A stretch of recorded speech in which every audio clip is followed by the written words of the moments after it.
And this is why it's lucky I didn't go first in the car. And also, annoyingly, that it started a new fucking stream. Because there goes all our likes on the first stream. Thank you, Power Cut. The fuck is that noise? So many dun-dun-duns. Dun-dun-dun. Sorry about that, guys. What happened? What you thought happened did happen. Italia just squeezes D'Alessandro a little bit. That allows Adam Taylor to get ahead. Yeah, Taylor goes ahead there. D'Alessandro still in close pursuit at the moment. Both are absolutely gunning it at the moment on each other, and this is absolutely the battle of the race so far. Very Jimmy. This is brilliant stuff. Taylor and D'Alessandro. All right, happened when I wasn't driving. And just giving each other the biggest. Yeah, you missed an interesting crash. Not involving me, fortunately. Fucking don't lead with that, you little shit. What? I say that. I got bumped by one of the GTs that got involved in it as he rejoined. He obviously didn't see me where I was. We've got a bit of front left damage. It's not affecting the car at all, so I'll just skip it. Second place in GTs. So that's Nitro Velox now in the pits as well. Oh, Steam's doing the thing where it doesn't want to work. Sorry guys, just starting up the bit now. So far, Alan and Yuri obviously still in the pits, obviously his problem, but Terzic has had a good race so far, definitely. Kevin Ryan now looking up the inside of the D'Alessandro, but nowhere there. It's a very close race between the three of these at the moment. Yep, and D'Alessandro tries to go up the inside of the Doug Henson Racing P2 car. Yep, Terzic here is just kind of in a problem getting started again, but he's managed to get going once more. Thomas Jacobs at the pit as well for number 53 Flatline. Your mic's stuck on, Jimmy. Jacobs is in as well. In the meantime, Thomas Jacobs coming in that call. I wonder what that was. Well, it was Jimmy's mic intensifying slightly over time. It was, wasn't it? I think Taylor and D'Alessandro are starting to pull apart from each other at the moment. Looks like Taylor's starting to gain ground.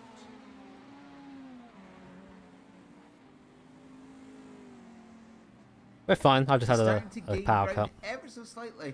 Because haven't bought a fucking and Kevin Ryan have been fighting power so supply much. for So some I'm reason. still on 4 when I cross the line. Should I go another? Capitalize on that coming around the oval as D'Alessandro goes on the grass ever so slightly to lap Pedro Delgado. Yeah, you won't do number 31 flatline racing cars. One of the cars comes into the pits. It's Kevin Ryan is now in the pits, coming in from 4th place. Number 25 car. Adam Taylor's in the pits as well on the 1. Yep, Taylor in the 21 is now officially in, as is Kevin Ryan in the 25. So let's gonna see how this is gonna work out for these two. So Taylor in, Ryan in. Yeah, I only just hit 2 and I'm coming onto the banking now. It's so typical because I haven't had a fucking power cut for ages, and as soon as we have a race, oh look, power cut. And the Ramada car too with Nuno Pinto. Ramada going over to Nuno Pinto. I mean, we saw how amazing that Ramada Motorsports car was last season in VLMS Season 1, didn't we? When I get it back, Romsey, give me a second, dude. That VLMS season, of course, and well, Kevin Ryan, let's see what Nuno Pinto can do, and well, we'll see exactly what's going to happen here. Beranek and Ryan and Taylor are all in the pits as it stands. James Wilson's gotten himself in 3rd in the DHR car up. Yeah, James Wilson is now in 3rd with virtue of Taylor and Ryan. Maybe new goal, Jimmy, UPS. Berneck and yeah, I'll just number 7 car. I So think. the second round of P1 pit stop starting to begin again, lap 79. Yeah, 79, of course, the lap that we're on now, because we had the formation lap at the start, and indeed the driver change is confirmed. Jakovic and Pinto out at the same time as each other. So there you go, the battle's going to be on again, but with just 2 different drivers. James Wilson now in the pits as well. And I've just noticed as well, Christian Michel is coming into the pits now with no front bumper again. Interesting, I shall go and see I do what need happened. UPS, you're right. Cars just come out and now they come in again. I shall see what happened to Christian Michel. Yeah, well, whatever's happened, this has just gone from bad to worse for Vela Sim Sport, and well, This is just really not gone well for them ever since the problems with the jab. God, that's an awkward pit box. For that, James Wilson's in the pits in the meantime, but it's not gone well for Vallis ever since then. But Wilson, I don't think it actually repaired the front in the pit stop. No. This is not good. This is not good if it didn't repair the damage, and I believe Adam Hodgkinson is actually going to get in the number 3 DHR car now. Yes. Hydration. Nate Lupson in too. Lupson is in for GNS. So pit stop made by Nathaniel Lupson here. I don't see any driver changes going on here though. I think Lupson will stay in the car. Yeah, it looks like that Lupson will stay in that number 22 GNS car. Michele D'Alessandro takes the lead of the race. We've got to have a look at where Nicky Jakovic has just passed Hodgkinson in the pits. But of course the GNS car will have to change front tyres, but it doesn't look like that. The number 1 car is going to overtake the 22 car in these pit phases. Yeah, not looking like it's going to happen. Of course, the lead has been dropped overall to Michele D'Alessandro. Remember that Nate Lobson has to take front tyres as well, so it will take slightly longer for them. And Nicky Jakovic and Nuno Pinto will be gaining ground. Right, nothing happened. If this happens, but D'Alessandro will be pulling away. So it's not exactly going to be good for Lobson. He exits the pits though, not going to be threatened by Jakovic. Just has to gain back time to D'Alessandro now. Just has to gain back time to D'Alessandro. You are completely correct. D'Alessandro still has to make that. Yeah, come on, guys. I know that we have a slightly bigger audience than the official stream, but a lot of people putting in a lot of work there. Both Josh and Neil giving up their days to commentate, and not to mention all the work that goes on behind the scenes as well. So if you do go over there, make sure to give them a like as well, and to show them that you appreciate their effort. I've done long race commentary. It's draining. How long will that number 4 car go? Yeah, that is the question. How long will it go for? That's the problem. And the battle between the 1 and the 25 is going to come together yet again. What happened at the power cut? Drivers. Yeah, Nuno Pinto, Nicky Jakovic, 2 different drivers in the car now. Jakovic, the Bosnian, and Nuno Pinto. Okay guys, coming to code 80 in 10 seconds, no overtake. Oh fucking hell, Alessandro. That's in 5, 4, 3, 2, 1, code 80 in... Delgado, yes, I'm trying to find where Did someone goof? Delgado, it was between Delgado and Machado. Machado being the driver of number 71. Well, that's fucked us now, because they're going to get a free pit stop. It's very hard to actually assign any blame on that instant, because as we're coming to our first code 80 of this, it's very difficult to assign blame in that instant though, because Delgado nice driving, son. Thanks, Romsey, for the £2. Man, no, nothing happened exactly. It appears like Delgado turned ever too slightly sharply on the banking and lost the rear end on the banking, then overcorrected and went to the wall on the left-hand side, coming out of the track. So I'd probably say we wouldn't have benefited from it anyway, so no problems. Yeah, well, we are in a code 80 situation. Assuming he goes green, we should. Michele D'Alessandro must go racing, deciding to get a free pit stop in all this, and well, it is effectively free because everyone's going around at the same speed. So I see where this damaged car is. But it's going to cost a lot less than it otherwise would. Indeed. Yep, you're completely correct. Lack of torque. Yeah, it doesn't cost nearly as much as it would. D'Alessandro going to get a lot better pit stop here for free here. Well, I keep saying for free, but it's not. But yeah, Pinto, Hodgkinson, Devon Khan coming in as well. Hodgkinson stays out, as does Pinto, having just pitted. Chinchik comes in. I expect several cars will actually come in during this code 80 period. So this is really the moment really where you're going to get the pit stops. Single file. Come on, it's past now. Go. It's past with the guys in the pit. Let's go. GTs would try and make pits. P2s have just went through their pit stops. Like going through the pit lane technically be faster. There's a different overlap here actually between Guardia and Van der Heyden. It really should be single file during code 80, but Van der Heyden's on the inside of Guardia around the oval. Right, they're deceiving the pits now. Yeah, really could be on the inside of the oval here, and Van der So, coming back to green. Oh yeah, of course, give them the whole fucking stop. God damn it. 5, 4, 3, 2, 1, green. As Delgado is now came in, Delgado's now in the pits. Anthony Jans has taken opportunity, as is Eunice Ravio. Both of them are in the pits now as well, as is Chisnick and Angeloni, so a lot of people taking chance of this code 80. Close on the exit of the pits there. Chinsick and Wentz Klopp in the Musto car is changed in number 4. And now this guy is going to get in the way. As we're going back to green flag racing in 10 seconds Good job, man. And well, we'll see how this race continues. Klopp leads from Lupson, from Jakovic. It wasn't OBS, it was just OBS is fine. Any time to keep the tyres cool is fine by me. I'm not sure what Klopp's pace is like. But the guy just lapped. No, Klopp is the guy who's got in the car now for the leader. Oh, okay. That's a Corvette, went very wide at turn 8. I'm just seeing which one it was. I think it was Alan Terzic actually in the... oh, someone else has already started. It was just outbroke himself for turn 8 and took a small trip into the grass on the right hand side, but didn't hit anything. It's 5 seconds up the road, right? Yep. Yeah. Let's go hunting. We basically just lost a 20-second lead. For the code 80.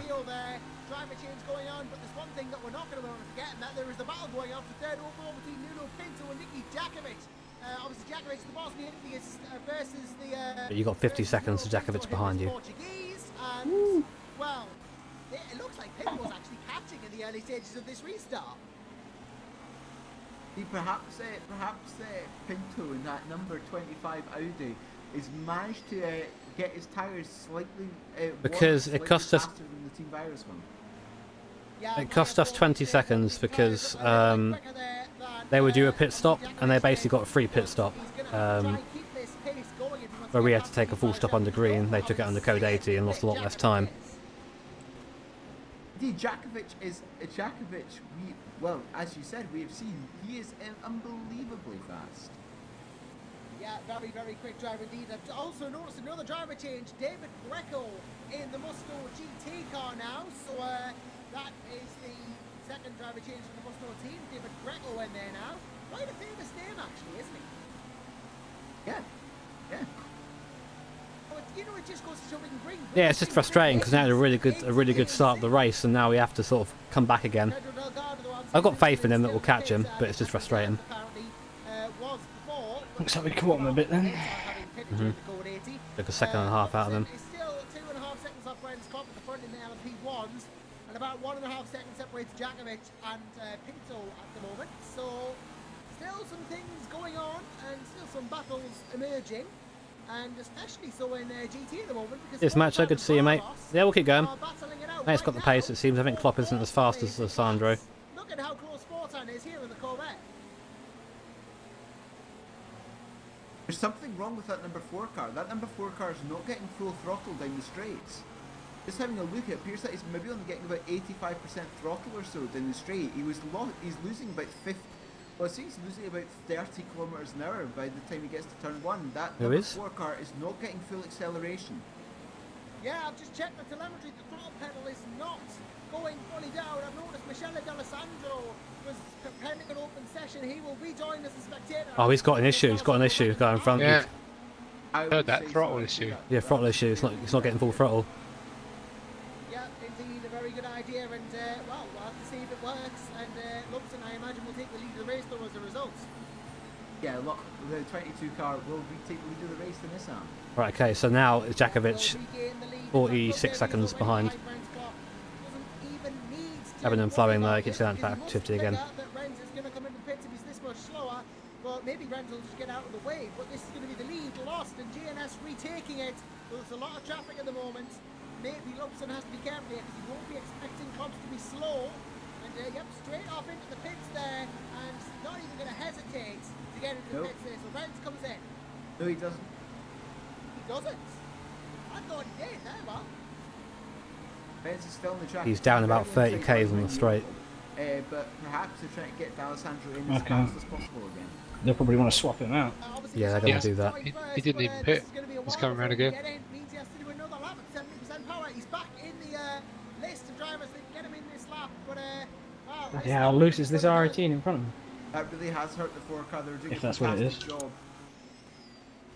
Yeah, Yeah, doing a great job, obviously. Until It sounds like it's calibrated for too far. Maybe he's using some sort of stop or something. I had that with my throttle puddle when you use the stress ball on it. If you calibrate it too far and then you use the stress ball to sort of slow you down, etc., to stop you. Careful now, Nate. Careful now. Good lad. Oh, there, fella. Nate. Whoa! What the fuck happened there?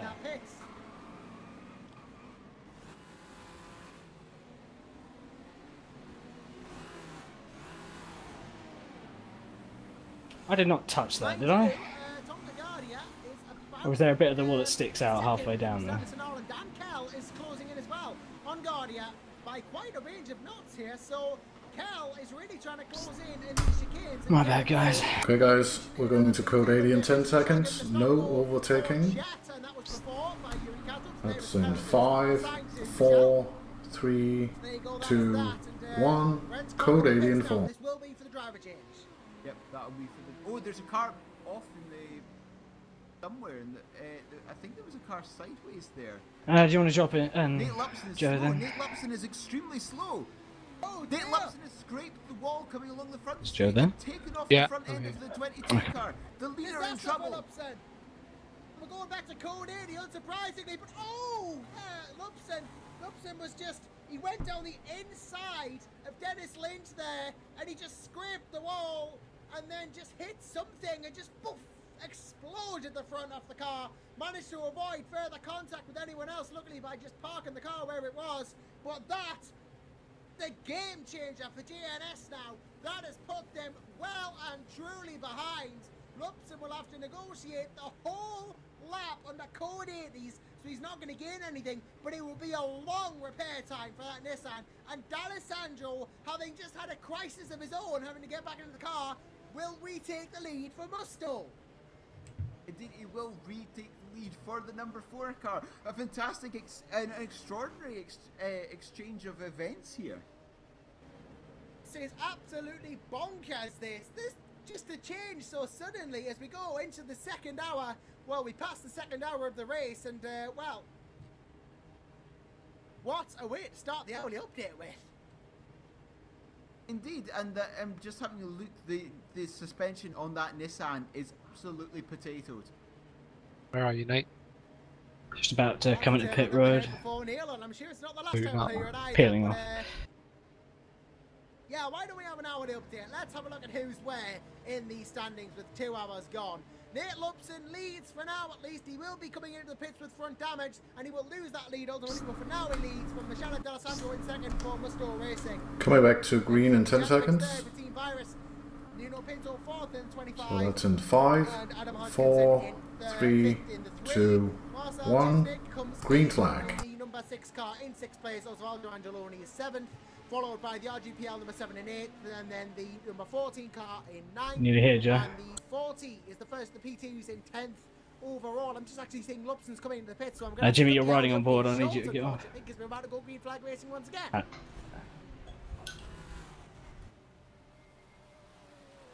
Yeah, that's fine. Alright, it's a long boy. Yeah, 600. 600.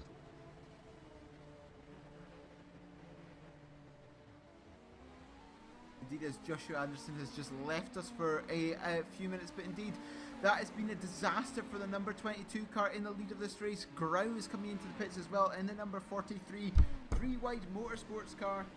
Terzic is in the pits, and the number 88 has DNF'd completely. That was Rizzo in the only BMW Z4 we have in Division 1 in the Scuderia GT Italia car, and I'm not exactly sure what happened to that 88 car. But indeed, Grau's in the pits, Lupson's still in the pits. That's handed the lead of the race back to D'Alessandro in the number 4 Thrustmaster Musto racing car. But they've got to be careful of Niki Jakovic in the number 1 Team Virus, only 4 seconds behind.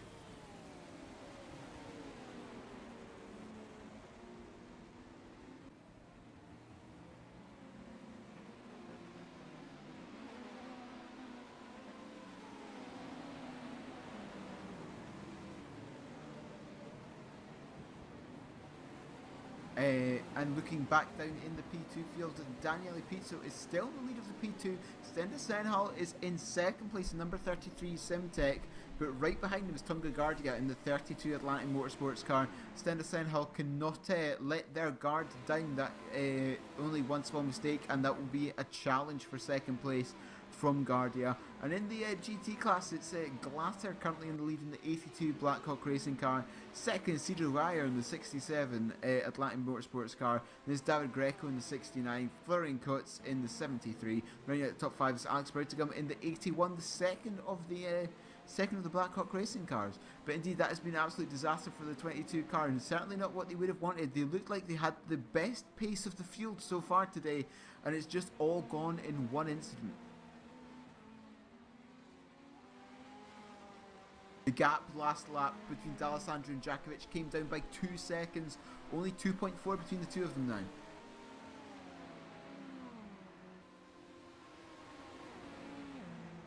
That's gone right back up to 3 seconds in the first sector. It really is swings and roundabouts when you're talking about traffic and endurance racing. Thomas Jacobs in the 53 car, that's the flatline GT car, one of the Corvettes, one of the 7 Corvettes we have here, has come into the pits as well. And Rizzo in the 88 came back. It looks like it might have just been a disconnection for the Scuderia GT Italia.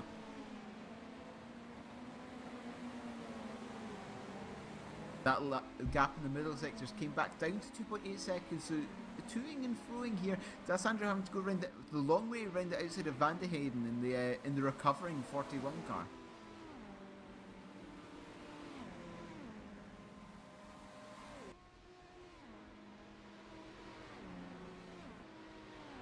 Really interesting what's going to happen between these two cars. It's Porsche versus Audi. The number 4 car is one of the Porsche 919s. The Team Virus is one of the Audi R18s. So Porsche versus Audi. We might get to see the slight differences between the two, slight strengths and weaknesses that are between the two cars that we have here in the LMP1 class.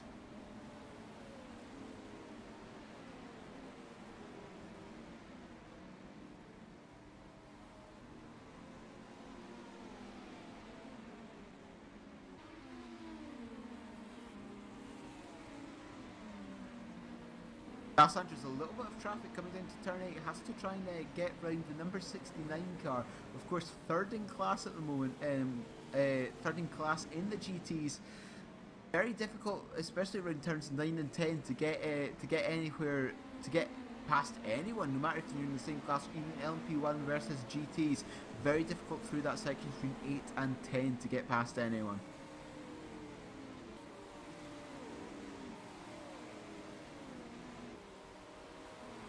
Michelle back into the pits.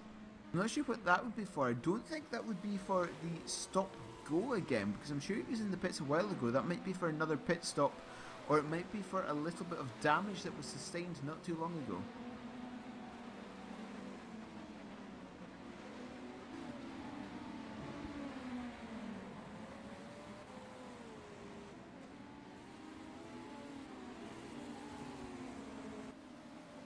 Florian Kutz in the 73 cars trying to hold off Alex Broutigam as well for 25th and 26th overall. That's for 4th in class in the GTs.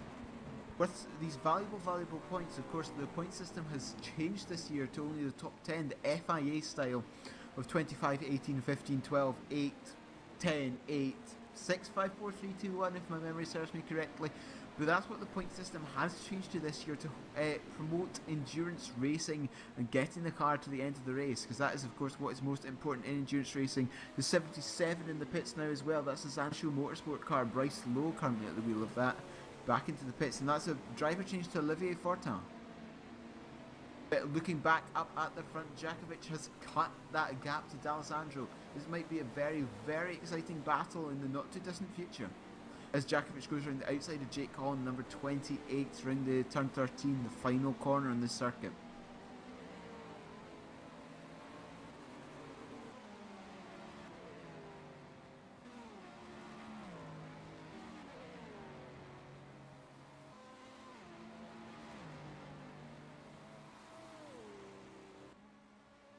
Jakovic trying to go around this outside of the 67 car now. Siravaya in the Atlantic Motorsport GT car.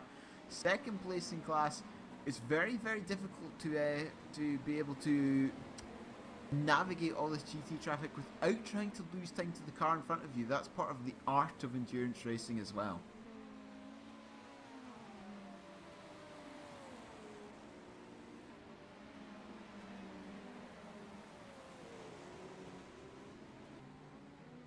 Indeed, we're more than a quarter of the... In fact, we are now a quarter of the way into this race. 384 laps in the race, 91 laps is a quarter of it. So that is now... No, it's not. I can't do math still. Oh well. We're getting close to a quarter of this race. Almost 250 miles gone. Just over 2 hours. So, appears that... Sorry guys, I had to walk away for a bit. Hope you understand. Of an 8.5 hour all we can do now is just drive around, so much, use it as a test session I suppose, and just go from there. We have got a long way to go, but any decent result is gone now. And the reason why I was so annoyed is maybe the move was a bit risky, but it wasn't that. Nate would have got through okay. The issue came from RF2, which is just like another thing in the long line of things that RF2 can't do right. That's why RF2. That's why. How do you take this game seriously when stuff like that happens? I don't know. Very, very close between these two. Tonga Guardia has been behind Stendersenhal for quite a number of laps now. I got some snacks and an apple with some cranberry crispy slices. And through turn 7 now, almost right on the rear wing. Coming down the back straight towards turn 8 now. These LMP2 cars getting up to about 250 kilometers an hour. The second fastest point in the track for these, for all of these cars actually. No, we can't get replay. Taking a slightly wider line through turn 9. Nothing there. Possibly slightly wider through 10 as well, but still nowhere to go for Tonga Guardia.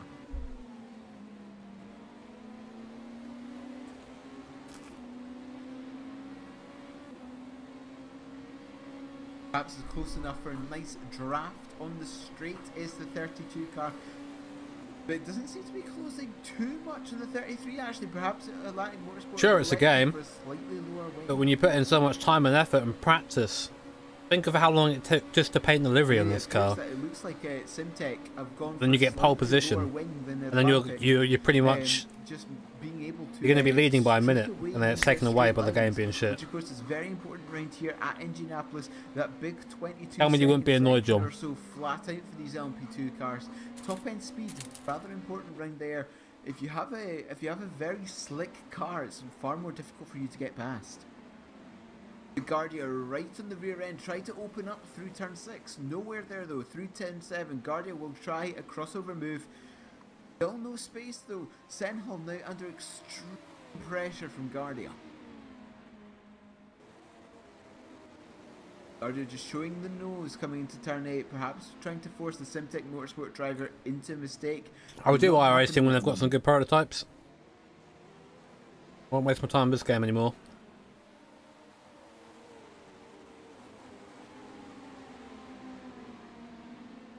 Turn 11 now, and it appears that Guardia is slightly further back than he was last time round, so I don't think there is going to be a chance of him moving to turn 1.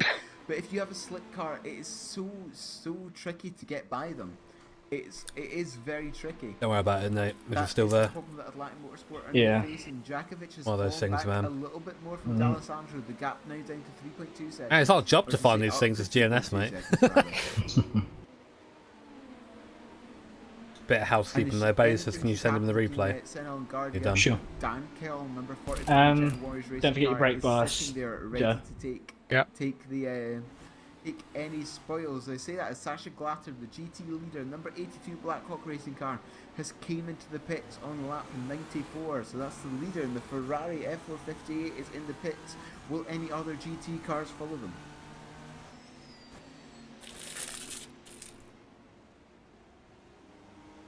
It appears that not this time round. Are we behind all the P2s as well now? Everyone else is elected Not all of to them. go by. Perhaps Glatter on a slightly slight off. Well, I don't know. It strategy wasn't when I in the looked, but then 82 again, car. that was a while ago. As Joe Champa has now gotten the 22 GNS Endurance car, taking over from Nate Lupson and coming back out of the pits in 19th place overall. Shall we go give an angry In interview? 10th and 11th from the P2s, and that has been a driver change for the 82 as well. No, we won't. Sasha Glatter out, Andreas Schroeder in. the fact remains, guys, that we stuck with RF2 because it has the best physics, in my opinion, and the best force feedback of any sim.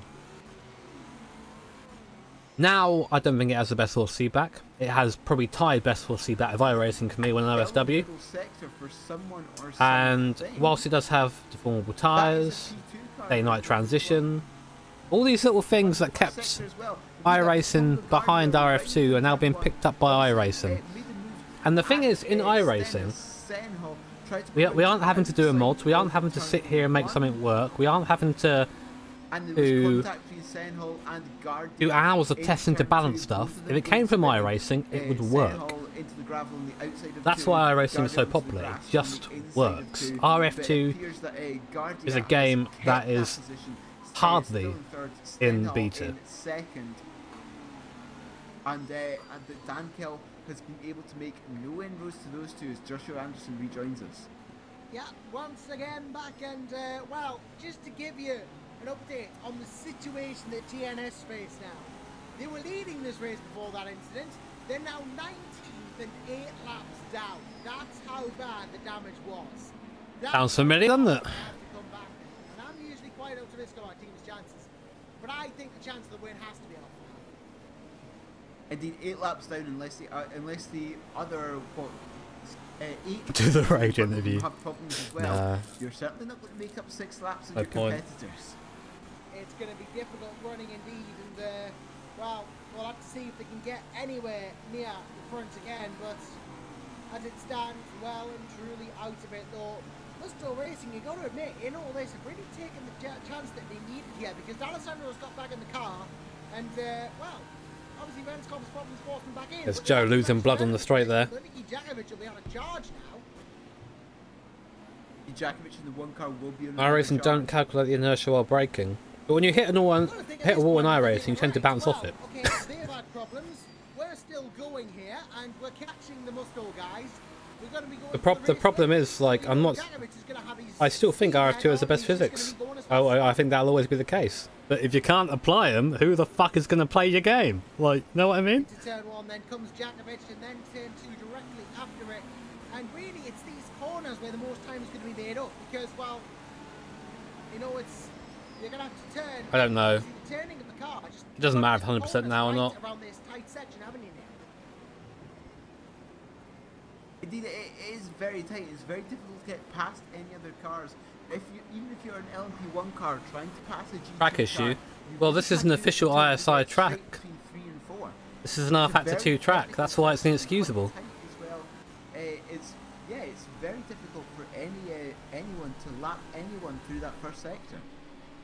As we say, a very short second, only about 1:17 the laps at top pace for the LMP1, so they haven't got long to get. I mean, I don't say these things. I mean, I've been communicating this with Bailey a couple of times. You know, I've been sort of saying that I'm feeling that RF2 is just not. Indeed, we're almost at Jesus Christ. Jesus. Over a quarter of the way through the race, over 200. Quite funny. I laughed at that. Yeah, almost a ton of laps. Yeah, I don't say these things like out of. I mean, yeah, there's anger behind them, but they aren't just opinion. I've played this game for years now. Done endurance racing for years. This is the best it's been, and it's still not good enough. That'll be when we're 500 miles into the race, and we're going to have a bit of a sing-song there, I'm sure. But either way, out of the quarter of the way in at the moment, and as it stands, well, Michele D'Alessandro leads the race, Jakovic and Pinto and Hodgkinson and Sinsick in P1, so still a lot of things could change over 750 miles. These 750 miles, you've got to remember that this is about an 8.5-hour race. So And add into that, do you remember the stream freezers or the screen freezers from last season? And in VOR, they still exist. They're still here after like a year. 6 hours left, and well, that is proving itself by the fact that I know that sims are, you have to put a little bit more effort into setting them up, but like to expect them to work after you pay for them, like is that too much? You know? We'll still go. We'll still drive round. We'll still take part in the championship because the competition is so good, and this is the only place you can really have this sort of racing at the moment. But when iRacing has that ability, then I've got no reason to stay here. Turn 1, I'm not sure what it was. He just completely lost the rear end under braking, did a complete 360, didn't touch anyone, didn't touch anything, and kept on going again. A rather magnificent pirouette there from the Dane. Yeah, did quite a pirouette indeed, and well, Guardia and Sanal are still quite close in P2 here. There's only about half a second, and this is the second in class, so Tonga Guardia has a serious chance to get Atlantic into second here. Of course, Standa Sanal, who's, you know, in the iRacing has really trying to hold them off in that needs more tyre sector. compounds, and it needs actual prototypes. I'm not interested in driving an HPD. On the outside there, one critical, crucial mistake from Standa Sanal has put Tonga Guardia ahead. Atlantic are second. I've got one of the leaders behind me. Yeah, you're getting blue flagged, but you're pulling away now, so don't worry about it. Well played from Guardia to make advantage of Sanal's mistake there then. And If he catches got you, ahead then- when he needed to. And Yeah, now Tonga stuck will there. be defending from Standa. Quite Jesus, what is that guy harshly, you imagine, 'cause he doesn't wanna give up weaving on the race. Yeah, straight? he's got no, even no front end. Not by a long way. These Indeed, two that- really duking it out at the moment. Yeah, the battle between these two has been going on for quite a while, hasn't it? Yeah, quite a long time this has been going on then, and well, it's just really coming back now. Coming to Sanal, code 80 in 10 seconds. Well, at turn 13, it looked like Very a slow Ferrari. cars The red in turn Ferrari 1. has lost Very the slow end of cars in turn turn 13. 1. 5, Oh dear, 4, that can't be good news. 3, It was Andrea Schroeder 2, in the number 82 1, Blackhawk code car. 80 and Massive 4. suspension God, damage. that is All the big. P1 cars having to No, we aren't catching. We're 8 laps Lap down. 100, but the 82 Blackhawk There's car has there's nothing massive left for us in this suspension race damage. apart from to go round and get to the end. Maybe try and pick up some points. Oh no, that's been crashed. That's a second GT car. That's Demirkan, and the 76 has crashed into them as well. That's a wheel off one of the cars. Unsurprisingly, there's a code 80, but I think Schroeder's out. I think Schroeder's not out, but there's smoke coming out of the back of that car. Yep, he's revving it like crazy. Has to even get it to move, but that engine is going to blow. That is why Schroeder was keeping as left as he could there. Well, the guy in front's a P2. Yeah, Schroeder has lost the right rear wheel. That's the end of the day for the 82 car. I mean, like the objective view of the incident is that Nate maybe shouldn't have been so close to the wall, but it shouldn't have been a problem. That's the thing. It shouldn't have been a problem. For the 82 car. Just having a look Bit at what risky, happened. and in reality, maybe Okay, knock off a coming bit back of to the green in front. 10 seconds. Well, The front wing, like a little clip of it, a 82 little bit car of just carbon, that'll be it. completely did In almost RF2, it fucking just exactly grabs you and that's it, 4, done. Schumacher did 3, in turn 13. 2, Just got 1, loose halfway green through the corner and just overcorrected and went head on into the wall on the left hand side. Absolutely massive accident for the 82. Yeah, it looked like Demacan from what I was seeing just reacted too late, and that's why there was a collision. And well, code 80 called obviously, but Schroeder very much out of it now. That car is out, and the Demacan car has blown their engine, the 76. So the Caspian car out too as we go back to green flag racing. Both have outed themselves with that one incident. As well, it couldn't have come worse timing for Jakovic. He's just come in as it goes back to green. Indy Jakovic coming back. No, they in aren't just mandatory. to go to green, so perhaps I think like, not so I don't know, much, it's a bit. luck there We aren't really for holding them up. If they lodge a protest, it's an allowed issue, but Alessandro to get a little can't hold bit them up, further so. ahead, but indeed that is the end of the day. for No, it's just Joe's force and feedback. It's got 76. weird force feedback in the straight. Yeah, very much mutually assured. It's got no destruction dampening there. on something. Cars going out at the same time in the same incident. And Nuno Pinto has gotten ahead of Nicky Jakovic. Nah, SB, I haven't quite got enough viewers to justify that sort of thing. That was a huge crash though between those two GTs though. Very, very unfortunate that that happened in the first place, but it just seemed to me like Demacan and the Caspian car just didn't realise what was going on until it was too late. It's just so typical. Just so Indeed, fucking typical, man. Like every race in Andrea VEC. Schroeder doing Every almost race. exactly what Really Ralph disheartening. Schumacher did. Yeah, Who's well, overcorrecting in the final turn head Yeah, on to the absolutely wall on the nobody's left-hand fault. side. well, it can happen. It's the sometimes. game's You fault. make mistakes in these corners, you know, we just don't quite get the line right, and well, in this case, it had dire consequences for both cars involved. Both out of this endurance race now, as we are on lap 101. Their races will go no further than lap 100, I believe, or lap 87 for them, but lap 100 for the P1s. And that is a shame to lose both cars in the same collision. And I thought they would be able to make it back, but the damage just seemed to be too severe. As I've noticed that Dennis Lind is in again for Knight of Velox as they change drivers to Joachim Stensnitz. So Joachim Stensnitz has come in for Knight of Velox.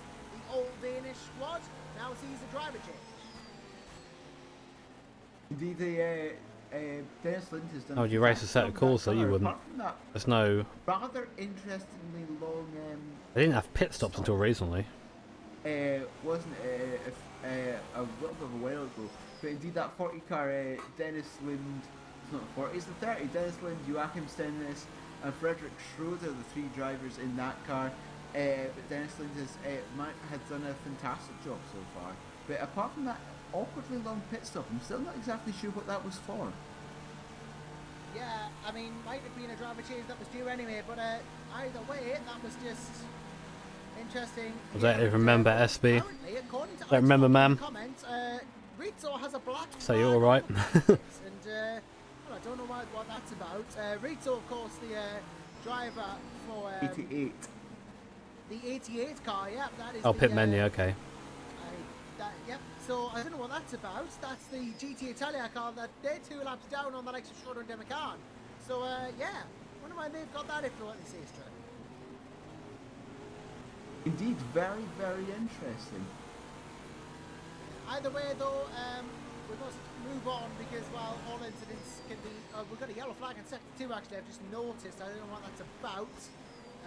But that's cleared now, so it might have just been someone having a bit of an off. But either way, though, we're 2 hours and 23 minutes into this race, or what's importantly, we are 103 laps into this race. And, well, has there been any moments that really stick out for you so far apart from that one? Apart from that one? Well, it's just been the... Not so far, it's just been a very... No, you won't give up, we'll keep going. But, so of course, there's... Well, certainly not. We've got to hope that people fall off, and we don't really wish that on anybody. Look at the speed that Kites has in that Ferrari with Greco. Ferrari is better in a straight line, but Greco's just got no defence whatsoever as they come into turn 1. Greco breaks later, but it's not going to be enough. Kites goes through into the lead of the GT category.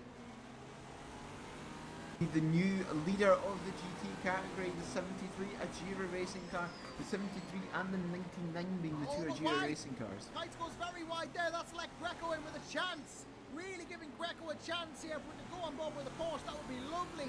David Greco as he chases down Florian Kites once again. This would be very interesting to see. Apparently not now. Okay then. But yeah, Greco doing a great job at chasing. Indeed, a great job of chasing is David Greco in that number 69 car. Of course, What's that, a protest? The debut for that team in the VEC, leading the P1s at the moment, and certainly having a good shot at leading the GTs. That's a bro back, guys. Could be a double win for Thrustmaster Musto. We're back on a tick. Could be, yes. Greco doing a very good job of this chasing in the moment, trying to keep an eye on Kites, who has just retaken the lead, obviously, of the GT category for that car. That was the car that, of course, Ninfield started in, but obviously now driven by Florian Kites, and David Greco is doing a very good job here, although remember, this back section is not going to help the Porsche because it's not quite as fast in a straight line. The Porsche, the only Porsche in the VEC Division 1 this time round, the Porsche 991, the German manufactured car, perhaps not as fast in a straight line as the Ferrari.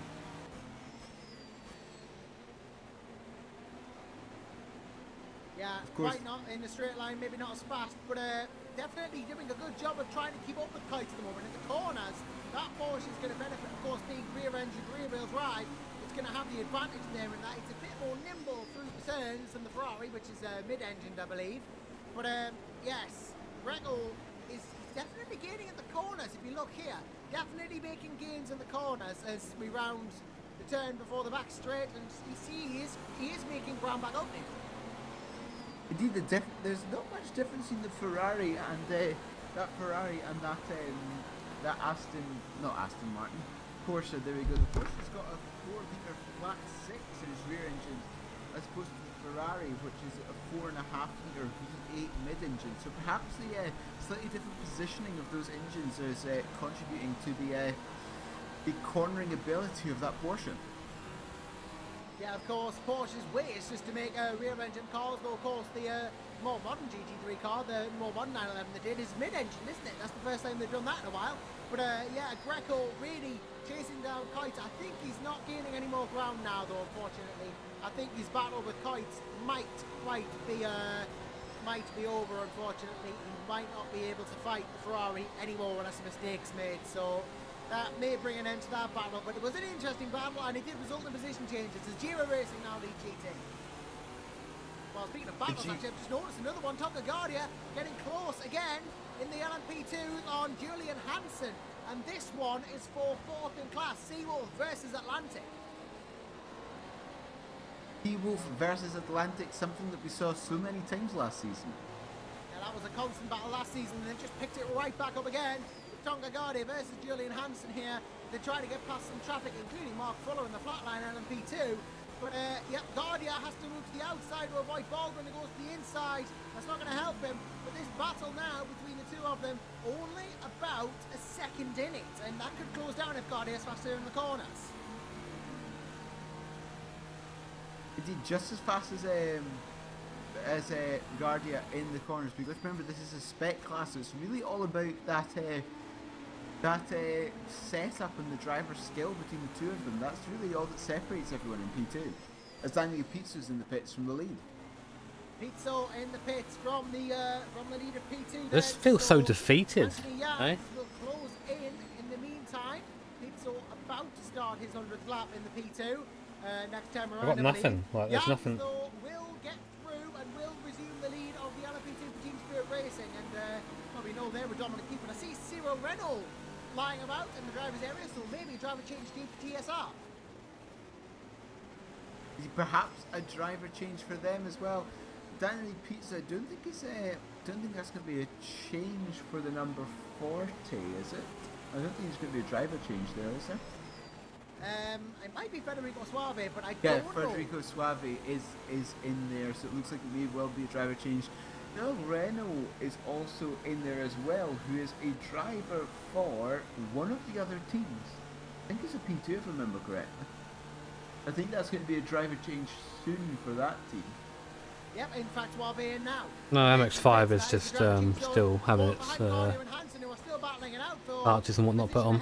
So this is interesting to see how we do, and Guardia now will be catching up again.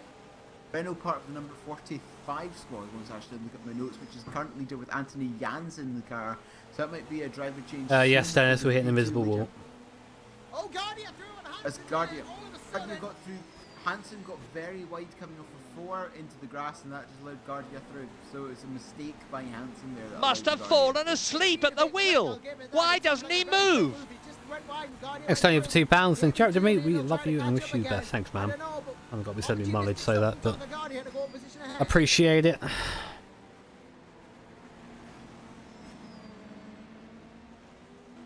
Well, in amongst all this, I'm just looking at I'm just looking at Adam Hodgkinson as well in the number 3 DHR car, and well, he's having a good run at the moment, but that car has dropped down a bit since the start of this race. They've not had the best run so far. In 5th place at the moment. I think that was actually close to where they qualified, wasn't it? 5th. I remember, it's a long time ago now, and I can't even remember the last 15 minutes, so I'm probably not the best person to ask about that. But indeed, yeah, I think that DHR car reigning champions of this race at Indianapolis, winners of the season opening race last season, perhaps not going to retain their crown. Yeah, perhaps so, and well, it's at this point in the broadcast that we can very, very happily say a guten tag to Nico Hillebrand, who of course is a Magenta Warriors driver, Dan Carroll in the number 44 car at the moment. But we welcome Nico to the lobby. Great to have you with us, Nicholas. Your car doing all right at the moment. Andy Jans is leading LMP2 and your car second. Yeah, we were very fortunate with that code 80. I'm not very excited about anything right now, Vic. I'll probably be excited when I get it back, but the thing is, like, I've got to wait, and I hate fucking waiting. Ended, we were like 5 more seconds in the I'm not a patience boy. Got out quite good, so we jumped a couple people. Yeah, and of course, jumping people in the pits, the best way to make positions, of course, means you don't have to deal with it on track. And, well, Dan Carroll currently not dealing with anyone. Car stuck on the front straight, car stuck on the front straight. Stuck. He's just able to concentrate on He's stuck in the wall as well, is he? Yeah, he's a very competent driver. He's been doing touring car racing mostly till now, but his days Go right on the front straight, right on the front straight. Has had a big crunch with the wall just in front of Dan Cal, who avoided, and Stanspace just seemed to he was just going normally, and something collided with Stanspace from behind. Oh look! Something happened, and oh look! Stanspace just Someone else just got their race killed. Something happened. Did he hit the brakes or what? He veered left. Can I put a wang on this?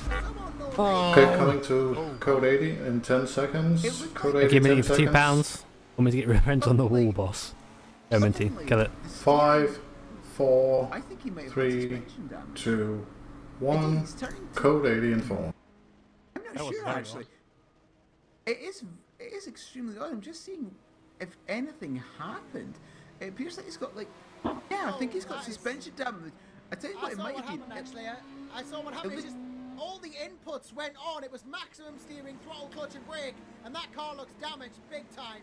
And unsurprisingly, we're going to a code 80 because that was controls. One. All the inputs Fair enough then. at the same time. So it looks like that might have been a wheel malfunction then, or at least a wheel and pedal set malfunction. Well, I guess that's the racing equivalent of a technical issue, isn't it? Like a computer failure.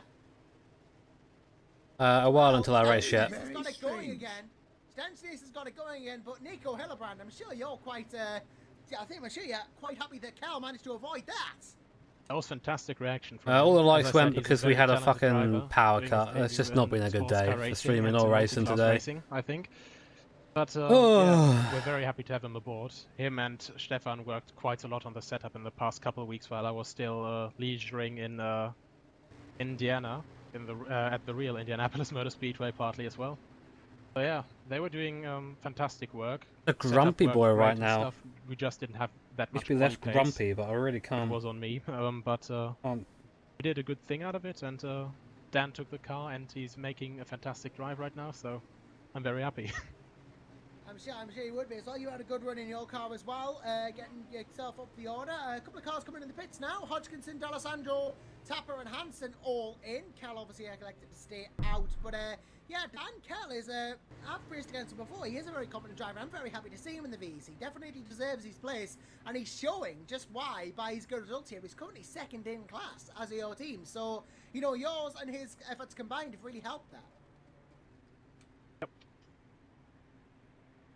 I don't know whether Neil has any questions for our resident German here. So obviously you started the race and you now got Dan in. Have you got anyone else joining you for this race, or is it just you two? Well, 1,000 miles for only 2 people would be a bit lonely, so track is clear. Going back to green in 10 seconds. So he'll be taking the wheel after Dan, and 5, I think this is 4, his 3rd race for 3, Magenta now, so 2, 1. Alain will take the wheel after that, and he'll definitely have some fun here. Indianapolis is one of his favorite tracks, so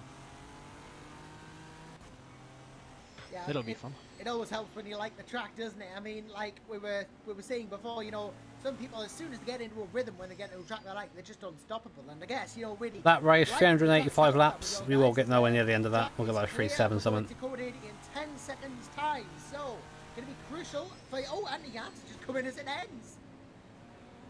Oh, this is not good timing for Anthony Jans at all. He's coming as the code 80 ends, and Dan Kell might be with a chance of taking the LMP2 lead.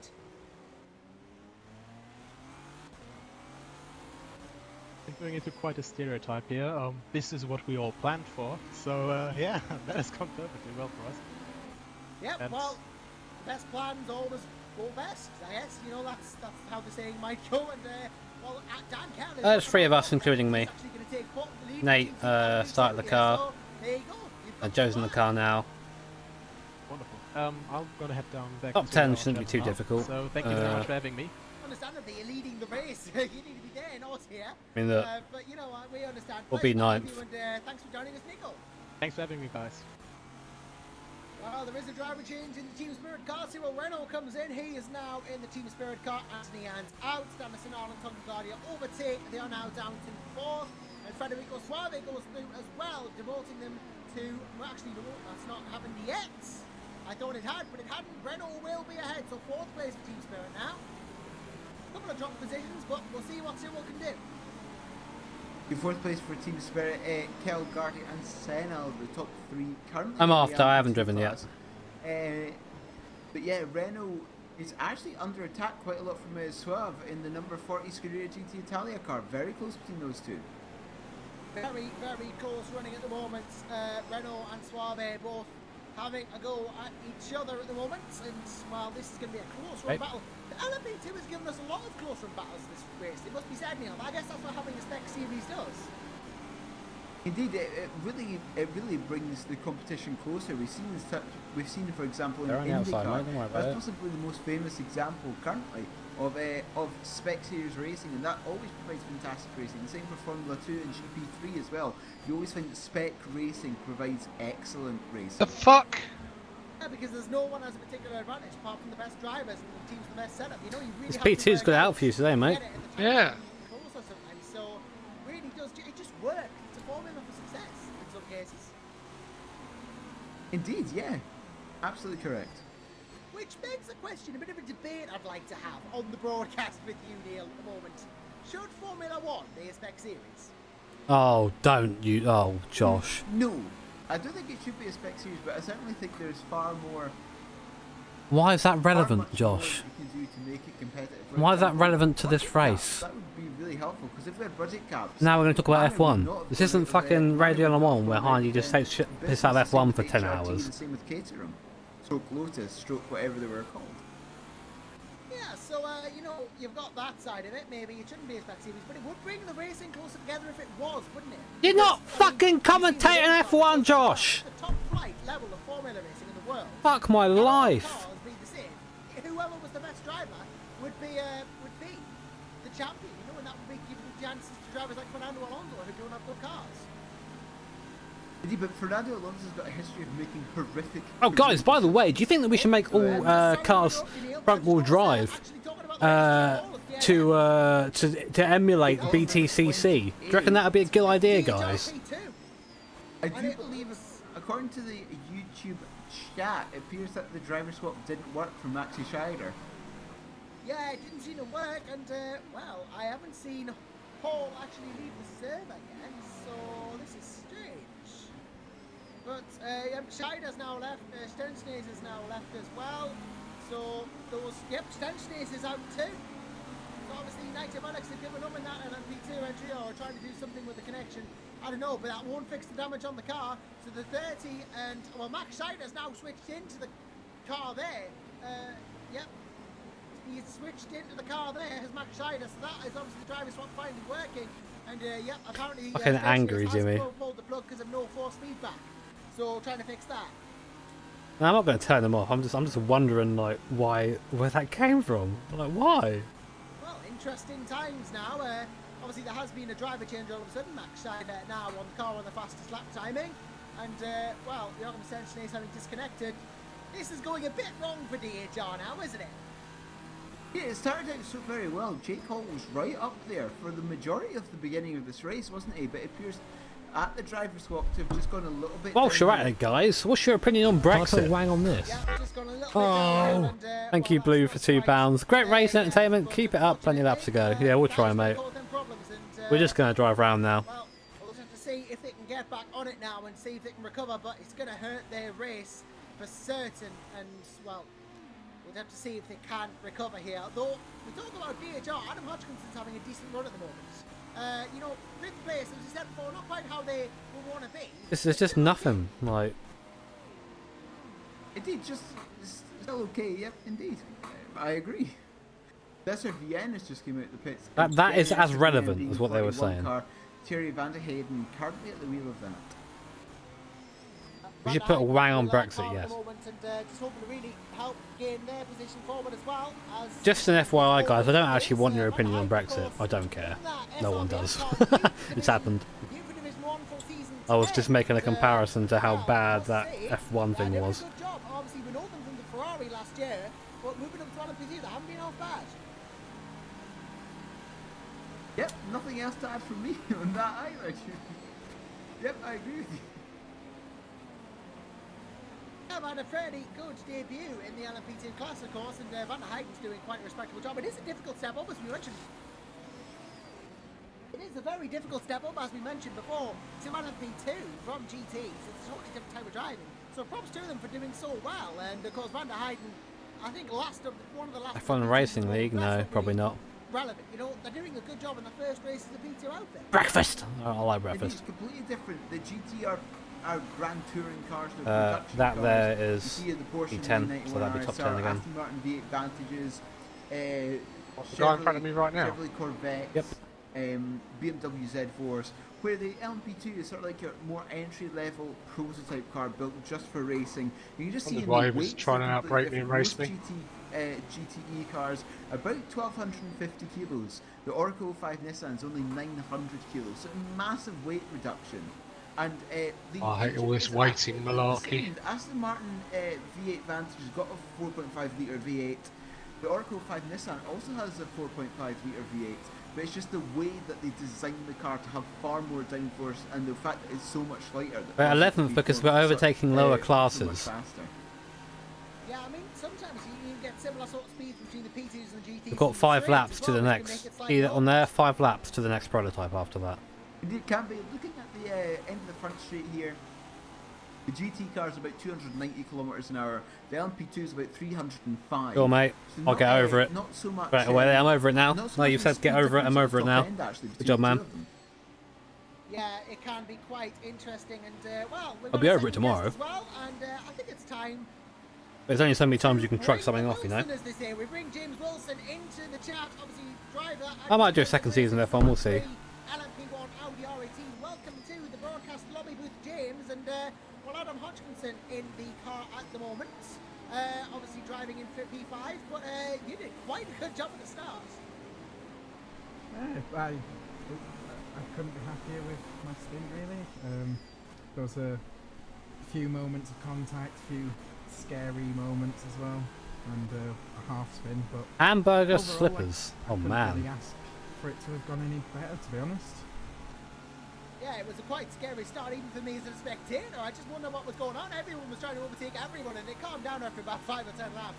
But I would not want to have been anybody behind Nate Lobson at the start of that, because you all just seemed like you were going to have a bit of a havoc. We were trying to overtake each other, like we had 15 cars. We hit an invisible wall on the straight, and it destroyed our car. As you saw all through last season, we can't do anything against a Nissan in a straight line, and this race they've got really good race pace. No one can really touch them, and it's just a shame that they basically got R-Factor 2'd in that sense. Yeah, pretty off-attitude in that regard. You know, it has its quirks, as all simulators do, but ultimately, you know, just you've got to get on with it, haven't you? Yeah, whatever the sim throws at you, whatever other drivers throw at you, it's endurance racing. Whatever happens, you just got to keep going, and you never know what's going to happen. You've always just got to keep trying, keep fighting regardless of the circumstances, and I'm sure Neil Heatley knows what they can do about that. Indeed, yeah. Alright, this is the last P2. Well, as someone who supports the realist racing team yourself, you'd know the trials and tribulations involved, wouldn't you? I don't know whether you have any questions for James, but yeah, definitely someone who knows what the strides and struggles of that was nice of him. Racing are about. Right now, a small gap to the car in front. 5 laps. Did you find, you know, you had a nice setup that you agreed on? Did you want to go different directions?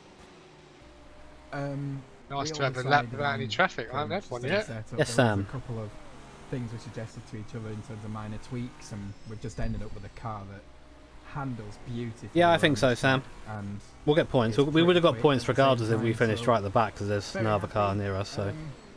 But at the same time, you know, it's the Audi. My first day of practice was Monday, so it wasn't. I've not done a stupid amount of practice like I know some people have, but I've driven this car all through. No, we can't catch him. You can't make up 5 laps. This car's fast, but you can't make up 5 laps. We need people in front of us to fall off.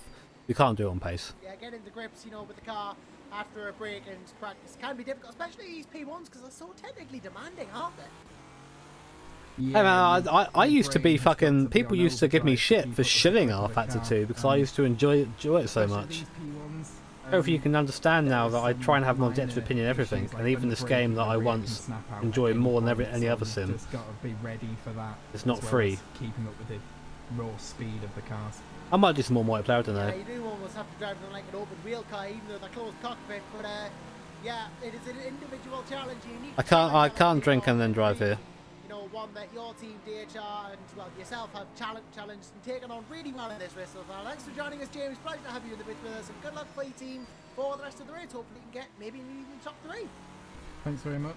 But Bacho, hope you enjoy the race. Joe Nathan makes quality, unbiased content. Well, either way though, regardless of what happens from here on in, At my Twitter. I'm sure the rest of this race is going to be great, and while Nuno Pinto knows that, he's in second at the moment. Ramada Motorsports, they're having a fantastic race. Ramada Motorsports having a fantastic debut race in the LP1. Of course, we saw last season how good they were in the GT cars in VLMS. Oh, the Ferrari Wang. Yeah, I've seen that. Quite convincingly, actually, didn't they? They won pretty. I think we had 7 races last season. Ferrari Wang is best Wang. Like 3 or 4 of them. They were pretty dominating, and we're seeing that Bug possibly transferring across. Flying in my face. That's one for Mod Bingo. Yeah, of course. They just seem to have. What am I doing for food? Oh, I'll eat something later, I guess. I'm not going to put myself under the influence or drink or drugs whilst driving in VC. Respect for everybody else. Which itself is quite a striking car, bears a lot of resemblance to the VLMS GT entry, of course. And it just goes to show how important the VLMS can be, Neil. These guys came up from there and are now Division 1 in LMP1, straight out of the bat. That means that there's a lot of trust given. Please don't. Yep, VLMS being the feeder series to the VEC. Get on the throttle a bit earlier there, Joe. Would have got around them. 1 week before each race, so the next VLMS race is in 3 weeks' time in Fuji, the week before the VEC race. But it's just to help people settle into endurance racing and what it's like being in a. Are we gaining on league like Sim Racing Club is. Yeah, of course. Is it 4 laps yet? Coming on leaps and bounds. These, you know, these the first of these now is involved. I was so impressed with how professionally run the VEC and SLC in general is. Of course, you know, it's such a brilliant place to be. Season 9 confirmed that, and now coming into Season 10, it's just a well-oiled machine. It just goes to show the quality of the drivers and the quality of the race. Hey, Andy. This is where it's at in R-Factor 2 these days. Indeed, and it is a fantastic setup that we have here at SRC. Of course, to even get into the VLMS, you have to pass the SRC. Well, it dragged the car in. Academy to make Let's sure say you have a drive, wall like this. That you're not okay. a complete, if you hit, you bump person, it, if you will, bump off like that. What doesn't happen is you graze it and go like that. The 4-race season, where it becomes multi-class actually between GT4s and GT1s to help people get used to being lapped and lapping in a multi-class environment. So that'll improve the standard even further of all the drivers that we see coming in to the VLMS and the VEC. You said GT1, I might have to get involved then, because I love that class. I love GT1s, they're absolutely fantastic. They're my favourite class of cars. I might just have to get involved. Have a go at myself. I mean, I'll fail, but worth a try. Well, and of course, you know, if you're interested in having guys, well, pineapple please on bacon, discuss. Sign up to the SLCE forums and sign up for SLCE. You know, sign-ups usually pass by really quickly, so yeah. Well, I mean, apparently if Neil could go through, I can't fail. So I'm sorry. I'm sorry. I admit I had 1 lapse of concentration. That was quite spectacular. I'm a safe driver. It's fine. Yeah, I'm sure. Guys, mayonnaise on pineapple. Anyway, Discuss. Well, Nuno Pinto sure feels like he's a godly person at the moment. He's doing a brilliant job here in that second place car. Jakovic though chasing down, Adam Hodgkinson 4th, Osvaldo Angeloni 5th, Sarmakis 6th. Lots of battling going on in between the classes at the moment. I've just actually seen as well, Ed Trevelyan Johnson has just donated £2 via Super Chat. So thank you very much, Ed. Obviously, all contributions are appreciated, going towards server running costs and keeping the league going. And well, thank you very much for that. It's very generous. Indeed, it's actually the first time. It's the first time that I've seen that actually be used in the VEC. Yes, but yeah, we've never been donating money before, and now we have. So There you go. It just goes to show that people are obviously impressed with the quality. I know, Bacho. I know, man. I know. To keep the quality as good as it is at the moment. Indeed, it's we've got about 262. I know, man. 261 laps to go at the moment. Michele D'Alessandro is still in the lead of this race, 23 seconds ahead of Nuno Pinto in the 25 Amada Motorsports car, who in turn is at I hope his commentators are getting paid. ahead of Miki Jakovic in the 1. Yeah, and well, yeah, Jakovic, of course, trying to catch up on Pinto as well. There is a big fight going on there, and there is a big fight going on in LMP2 as well. I'm seeing Marius Bert, Federico Suave, Julian Hansen. Bet that donation sounds as shit. Bert in the 3 wide, the closest to Hansen, and Suave, really close run at the moment. Guys, pineapple and peanut mix. Fresh pineapple and peanut mix. Indeed, a fantastic battle in LP2 we've seen. Two textures that really complement each other. Can you imagine that? Oh god. All these cars are Hansen and so I like how I didn't cringe for the mayo and pineapple, but the pineapple and peanuts. And 16th, that is for 5th in class. Yeah, absolutely, and well, this could be interesting indeed, because look at how close Bert's getting here. This really is a battle, and this is a very tasty looking battle indeed. In fact, it looks so pineapple and marmite. Pineapple and peanut butter. But, like what you do is get your pineapple, you put it in the toaster, and then you fucking get it out and put peanut butter on it and eat it. You what? Oh look, clouds.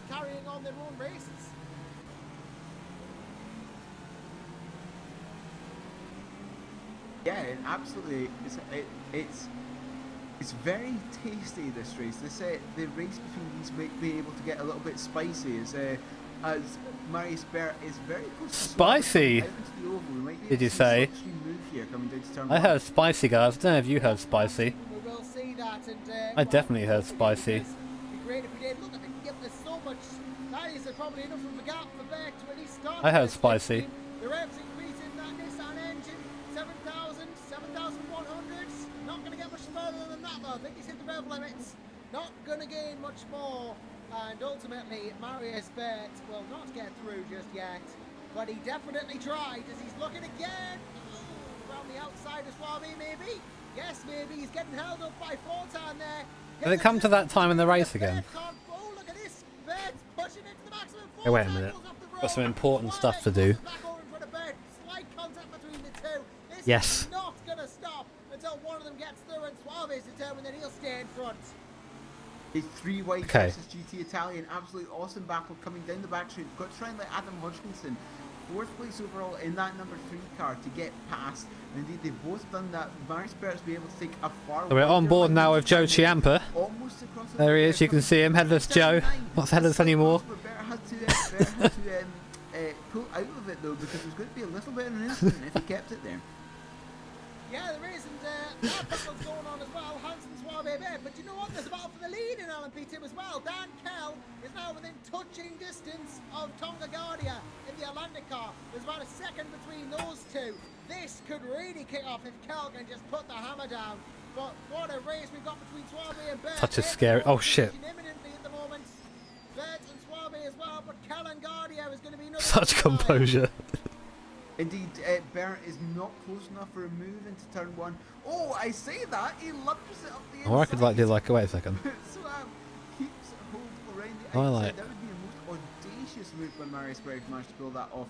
But indeed, coming through turn 4 now, Marius Bert seems to be taking far wider lines. Perhaps Suave is a little bit too defensive. He's not getting a nice run out of any of these corners, really.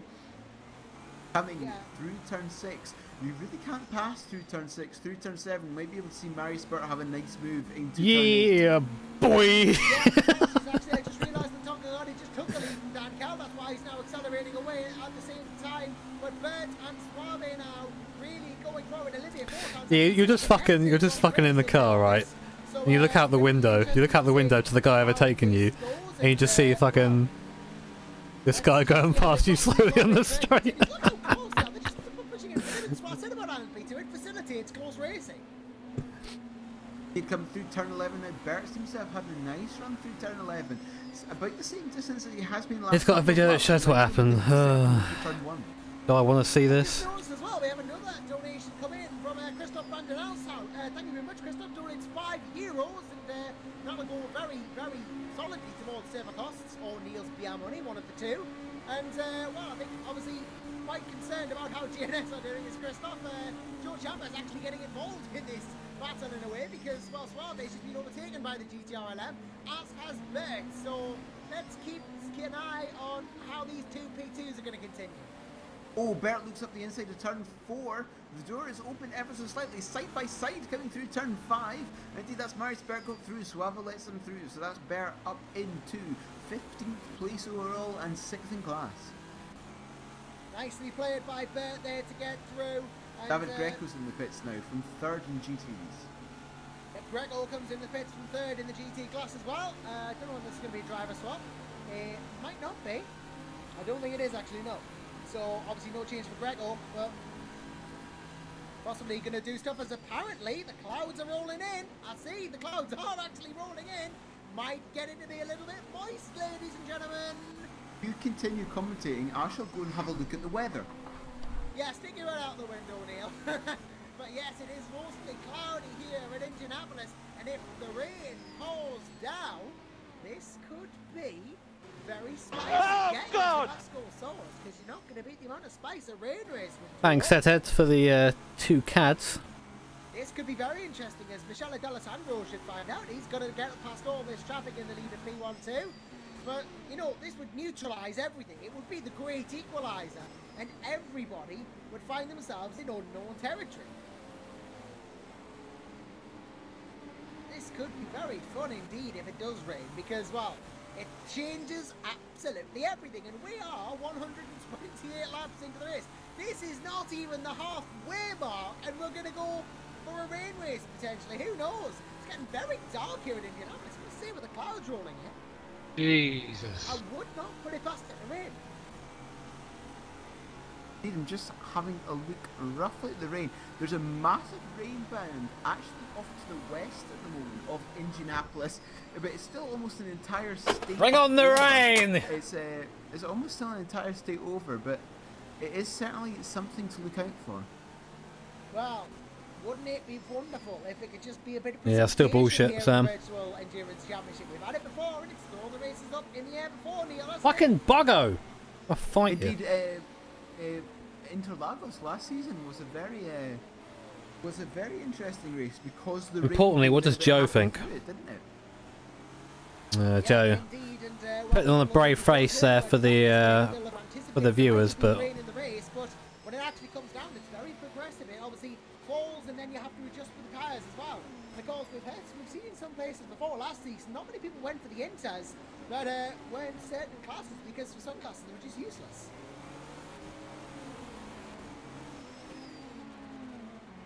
So hopefully this year we'll have better intermediate tyres, but you know, if it does rain, that could be very interesting. As it stands now though, it is dry, and it is 3 hours into the race. We are now in our 3rd hour, we're on lap 130, or we're about to go on it, so I think it's time for a very Scotch hourly update from Neil Healy.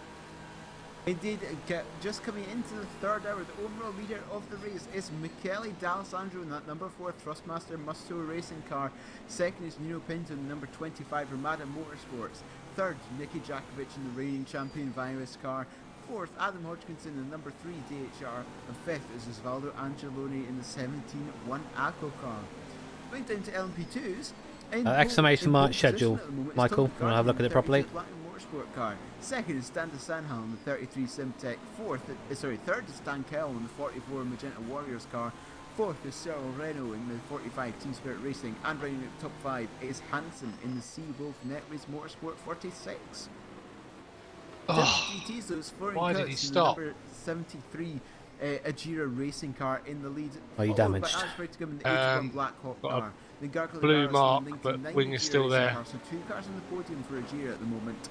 In 4th is Brian Beal in the 7019 Virus. Think and going, in the top 5 is Martin Dearland in the number 60 Nitro Velix. Yeah, good race from Nitro Velix in the GT category. Lost his wing. Having a nice solid result here on his debut, it looks like. Got it hasn't gone quite as well for the LMP2 car. Obviously, body damage, but wing is okay by the looks of it. Overall after those problems they had where it just seemed like all of his input just went all at the same time. Steering's okay. He went into the wall, but yeah, that has hurt them big time. But they are making comebacks here, as I expect there to actually be a driver change soon in the Magenta 1 race car. I think Dan Kell's going to be getting out and Ale Fernandez is going to be getting in. So Alejandro Fernandez is going to be getting in that 44 soon, I believe. I've just seen it pop up on Steam that he's in R-Factor 2 now. So I reckon there will be a driver change coming up.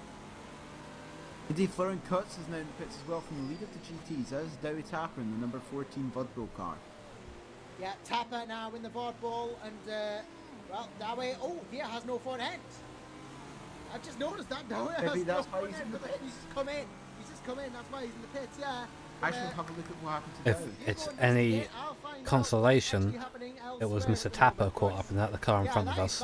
4 laps to him now. Rocky start to this race for the He's the one that was directly in front of me, or was he the one that spun in front of him? I don't know, but he's got no front ends in the pits now. It looks like a little bit of driver error, getting on the accelerator too early coming out of turn 10, getting on the grass on the left hand side, losing control and almost being T-boned by Michelle on the 21 car and into the Armco on the right hand side, taking the front end off. So a little bit of driver error there from Dowie Tapper. There's a battle on for third in class, and I'll tell you who it's between. It's between Bram Phelan and Florian Kites as well. This is Ajira versus Virus for third overall. Of course, Gergely Barras ahead in second place for Ajira too. But Bram Phelan here, the new IFL Team Virus, definitely impressive. Yeah, and just looking at the nothing's possible at the moment, I'm roughly estimating. We can hope so, Joe. We can hope so, mate. It's going to be rain in about 3 hours. Oh, well, yeah. When I'm driving. It's going to be rain in about 3 hours' time if the weather keeps on moving the way it is. You've got to remember that's still going to be probably damaged to Sheba. 10 o'clock UK time here, so it's going to still be about 2.5 hours before the race. That's going to be. I'll have a look at it on the straight. Still about 250, 300 miles to go. So we might get a little bit of rain to spice up towards the end of this race. I don't know. Might be the best time of anyone. Looks like the best time of everyone. Yeah, it is. I won't get that of the OSW. I'm not quite sure what he's got there. I think he's for the week. Yeah, that's why you tried to solo 24, isn't it? Fix the damage. We'll see. Oh god, I remember that like it was yesterday. The Le Mans last year, it was a great race. I'm sure it'll be a great race this year as well when it comes around. But Indianapolis for now, and that's all we're focusing on. As Dowie Tapper exits, well, he doesn't exit the pits. He's no, I think we're okay on speed. I think Joe's a little bit braking a bit early at the moment. I don't know. Maybe we've lost a couple of Ks, but that's it. Either way, he's just pulled into the pit stop. Oh, Kevin Van Doren's waiting around. That'll be why he wanted to wait for Van Doren. 2 laps. Indeed, Van Doren in that number 14 car. James Johnson, Dowie Tapper, Kevin Van Doren, and Rudy Van Buren, the 4 drivers of that Vodbull car. Stevie Van der Heijden's in the pits with no real wing in that SLBN car. I didn't even realise that. But Van der 41. Yeah, Van der Heijden's come unstuck somewhere. He's out of the pits now though with his rear wing. So I should go and have a look at that as well. We could go find out what happened with Van der Heijden. That'll be lovely because it's very rare you see a car lose its rear wing. Indeed, it might have been hit. No, nothing like that, Gosling. It's an endurance championship, so. And just backed it into the wall. Yeah, could have quite easily done that. There's Jakovic behind you. Speaking of backing into things, we're going. I've noticed we can go back into the battle between Phelan and Kites because there's only about half a second in it. Bram Phelan has a slight draft, and if he can maybe just pick up a couple of tenths per lap now in a couple of laps' time, he will be within touching distance of Kites, and perhaps he can go for an overtake. But for now, the Team Virus car just needs to focus on keeping a consistent rhythm of lap times going behind Kites. Kites gets a bit tempting. Yeah, do you know what happened with Van Heijden? Van Heijden, there was an instant ahead between Joachim Stentz in the number 30 Nitrovelix and a red shot in the 53 flat line. Van der Heijden slowed down for the incident and got punted by Joe Champa, and that caused the rear end of the car to fall off. Oh, that's not good for him. And Joe Champa as well in the GNS car seems to come off scot-free there. But yeah, that is unfortunate for Van der Heijden. I'm sure they'll feel quite aggrieved by that. But yeah, at the moment, Phelan and Kites. Nah, I'm not going to have any food. Well, I had my little snack. But it doesn't seem to be going anywhere. It seems like Phelan catches them in places, but Kites finds the time elsewhere. And now Phelan's just being passed by Mark Fuller. So this might be an opportunity for Kites to gain a bit of time with his full out to his advantage because Mark's going to have to wait here until Florian can allow him to go through. Indeed, just a little bit of waiting time here. Balin, I actually think has dropped. I haven't driven yet. To a whole second from half a second, so this seems to repeat it up a little bit. But we'll keep an eye on it as this race progresses. See if they start battling each other again. Too close on fuel to try 2 more laps. Exactly 3.5 litres left. I'll come in at the end of this one. You'd half a second in it between the two. Well, you're now on the same lap as far in front. You'll pit in, then they'll be ahead of you in the pits. I think he's already came to the pits recently, hasn't he? He might have, but I'll check his lap times and be sure. Tonga Guardia has not come into the pits since lap 112, so yeah, it's been about 14 laps since then, about 20 minutes or so, so it's relatively recent, but still, Guardia chasing down Finale. Guardia chasing down Finale 32 and 33, something that we've seen so many times so far, isn't it? Yeah, as well. That has been a battle that's been going on quite a long bit of this race, and Bert's carrying up to the Hansen by the looks of it. If you want to look further back, in 5th and 6th place in LMP2, obviously you see Wolf and 3 wide going to battle there. But if Tonga Guardia can just keep bringing down the time, he's going to gain an advantage. Because if Sanal has to pit soon, I'm going to check to see if Sanal has pitted within the last few laps. So no, Sanal's last pit was 92. So perhaps for longer, going to be due a pit stop sooner than Tonga, so they might get the lead through the pit stop. Yeah, so it appears that they're about half a stint off of each other, doesn't it? Yeah, they're about half a stint off each other. You see him there, that'll be the position. Half a second off each other. See the guy in red? Yep.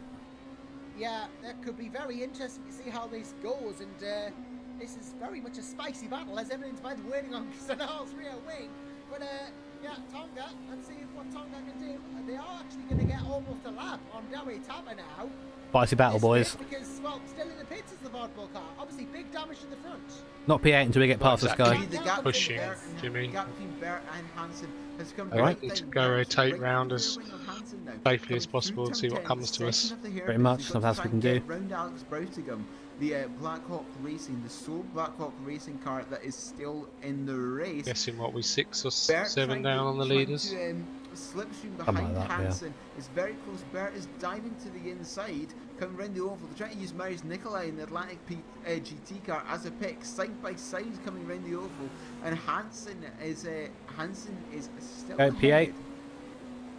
Yeah, Hansen remains ahead, obviously, in 13th overall. Next driver ahead is 7 laps. Stanislav and Tonga Guardia aren't really any closer. Well, they are actually a lot closer than they were before. Half a second now is the gap from 1. And Guardia, he catches up in the corners here because Nicky Jagovic in Team Virus car is trying to get ahead. 26. I don't know what our schedule is now. I think Joe's got to do this one and one more, and then we'll see after that. Because Jagovic is obviously going to force his way through as a P1. We know Nicky Jagovic does like to wait around for people, but Stanis Anar now is under direct threat from Tonga again. Indeed, now they're both coming in. Please don't come back. Exactly the same time. At the same time, Marius Bert is still trying to pass Hansen, coming down the back straight now. No move into turn 8 from the 3 Red Motorsports driver, coming through turn 8 and into the double hairpin. You've really got to set this up to see if you can get a nice run out of 11 to try and pass them there before you come. I don't think so, Safa. For turn 1. Come through turn 2. As is always the way, we found the glitch and everyone else knows about it. That car does it every time. No, we didn't make up 5 laps. That's not correct. If anything, Joe's lost time. Missing the box, and it's going to cost Guardia time as well. Obviously, having missed the box, it's going to cost Sanal time when he has to exit. Just having a look at the differences between the two cars, between the 3 wide and the Seawolf Net Race over the past couple of laps, it appears that it looks like that the Seawolf Net Race car has absolutely no wing on it whatsoever. It's just flying away as soon as they get wingless, boys. Yeah, the Seawolf car was Julian Hansen. Maybe they are running very, very minimal wing here. I don't know. They have the best car in the straight line, though, it seems, and Hansen somehow getting around the corner, though Bert is obviously showing speed in the corners too, because look at the pace he's got around here. Getting out on the throttle earlier, and that means out of the corners they're better, through the corners they're better. But the problem is that on the straights, not going to gain anything. Indeed, Bert just almost showing his nose up the inside of Hansen, but not working. Hansen going ever so slightly wide on the exit of turn 8. Well, P8 is still points. But nothing there. He still can't not get good past points, but it's coming points. Turn 10 and on to 11. He's really got to get an awesome run of 11 to even have a chance at Hansen coming into 1. Yeah, even supposed to have a chance. Now he's got to wait for one of the guys in front to have an issue. The 2007 version of the Indy road course. I don't know why we were running this one. As you'll see, I'm just looking at the speeds that they're doing, and it's quite definitive, really. Just goes to show exactly a little bit down on top end. You know, see Wolf are doing 312 coming in, and Marius Bert's car not doing nearly that. There is a big speed differential between the two, I think, and that is what's holding Bert behind. In fact, coming down the yeah, Bert was doing 297 before he had to brake, compared to 300 and odd for Hansen. That was about at least 7k. Indeed, and that's really just the difference of what the wing has. Yeah, and yeah, it's just extraordinary, the difference between the two of them. Battle on for second in P1 now. We have Djakovic and Pinto. If the rain hits, we're gonna go even further back down the order. In front of Nuno. So let's just see where this leads itself. The gap at the last split was 0.3 of a second, and it looks to be about half a second now by my eyes. Indeed. Yep. Yes. The brake. This car has weird brakes, so it does sort of look a little bit odd when you go into the braking zone. Words, but there are no words to describe what Nicky Djakovic will be thinking. He'll probably just want to go into the lead of the race, but he has to get second before he can do that. And to do that, has to get past Nuno Pinto and the Ramada car, who have had an astonishing debut race in P1, like we said. Bert managed to get past Hansen actually by going around the outside of turn 5. An absolutely fantastic pass there. That car missing the front end. Getting through Bert in the end, getting past Hansen. Obviously, great move from him. This P1 battle though, Djakovic and it'll be slower than P2s probably in the rain. Aces of VEC, Nuno and Nicky, two of the most talented drivers. You don't get too much more talented than them, but you know, this is a real battle of the elites here. Audi versus Audi.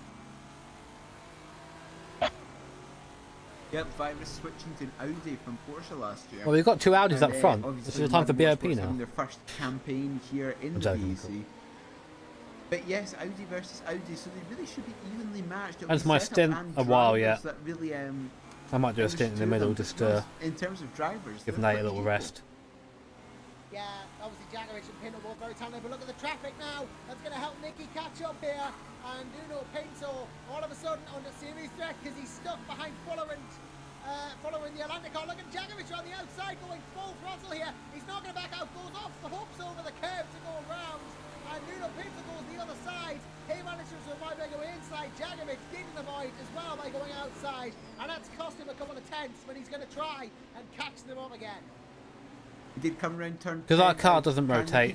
Our car doesn't rotate. What's the obsession? People getting me food. Or like me going to get food. I've had some food. A little bit far away from where I'm sitting, yeah, but maybe over the next couple of laps, if there's more traffic, he can try and make advantage of that to his advantage again. And oh, that was a close battle of the traffic. They both went either side of it at the end, ultimately, as we saw. But yeah, Djakovic really has to put the hammer down now, you feel, as Christian Michel pits for Velis Simsport, who've had a bit of a nightmare race this time around, Neil. Your driver change as well from number 81 car. Alex Brittingham's got out of that, and now Josh Hoare in the car. Yeah, Rodingham out and Josh in. Again, a very capable driver. We saw that last year, but he doesn't seem to be going anywhere at the moment. That is strange. The engine be well. I'm okay, man. Don't worry about me. You know, driver change from the 14 as well, I think. That's Kevin Van Duren in. Oh no, Kevin was in before, wasn't he? New work, good to see you, man. Yeah, it's just... He switched in when Tamar exited the pits, so... Yeah, that's me just not paying attention. But it's very close between Balin and Kurtz as well. 22nd, 23rd overall, 2nd and 3rd in the GTs. Yeah, they've been going at it for a while now, but nothing massive's happened between, although Balin has closed the gap to 3/10 now, so maybe a sign that he's planning on lining a move up, but the Kurtz has gotten slower. Either way, though, this is a double Ferrari battle between Virus and Velis and Balin. I don't know, I might get in after this stint. We'll see how Joe feels. These cars are both on the podium for the GT class at the moment. Horrible letting all these cars pass with blue flags. Second place, 3 points difference between them, between second and third place. So Balen trying his hardest to get past Kurtz, but it appears to. What do you want to do for the next stint, Joe? Are you going to go again, or do you want to? I could jump in and give Nate a bit of a rest. Yeah, I don't mind. It's up to you. You call it. I'll jump in next stint then. Okay. David Greco is obviously well behind, but you know, Balen really has been a good driver this race. I think he's been the only driver in that car so far, and we're about 3 and a bit hours into this race now.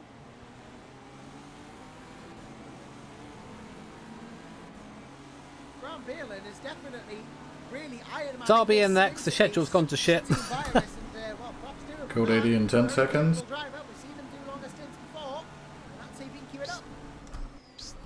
5, 4, 3, 2, 1. Code 80 in 4. Has got big lag issues going on here. I'm going to go check this out. He's 82 ping at the moment, but he's just crossed over and something has happened. He was having. He seemed to be halfway in the wall. No idea. And stuff happened, and Fortan, that was big, whatever had happened to him, but he's back. He's in the gravel now. This is one of the GTs. Previous lap, I see a GT hit the pit wall entrance. I saw that as well and just disappeared. Head on and just disappeared, yeah. Fortan, we have this code 80 enforced now, and presume that's it was going to allow him to get back to the pit safely, but that was unfortunate. I wonder what actually happened. Fortin, I suggest you make a driver swap. You are lacking. Car is now in the pits. Same with Osvaldo Anceloni from Wanaco. He is in the pits as well. Sorry, the same for Fuller. That's why they've got a coordinator got caught. They've lost a wheel, the front left completely gone off that Zancho car. Oh, Zancho. Well, I didn't expect that. Zancho GT missing a wheel. Okay, no, it's not a suggestion. You need to do a driver swap for. Taking advantage of this code 80. Yeah, a lot of people will be taking advantage. I've noticed there's been a driver change in the 32. April Carlsford in now. And don't say no to Jimmy. Yeah, apparently there was lag there, so Olivier Fortin being suggested a driver swap is possibly the best option here. And so as we're going to see though, Carlsford I've noticed is in the 32 now. And he actually wrote ping is fine there.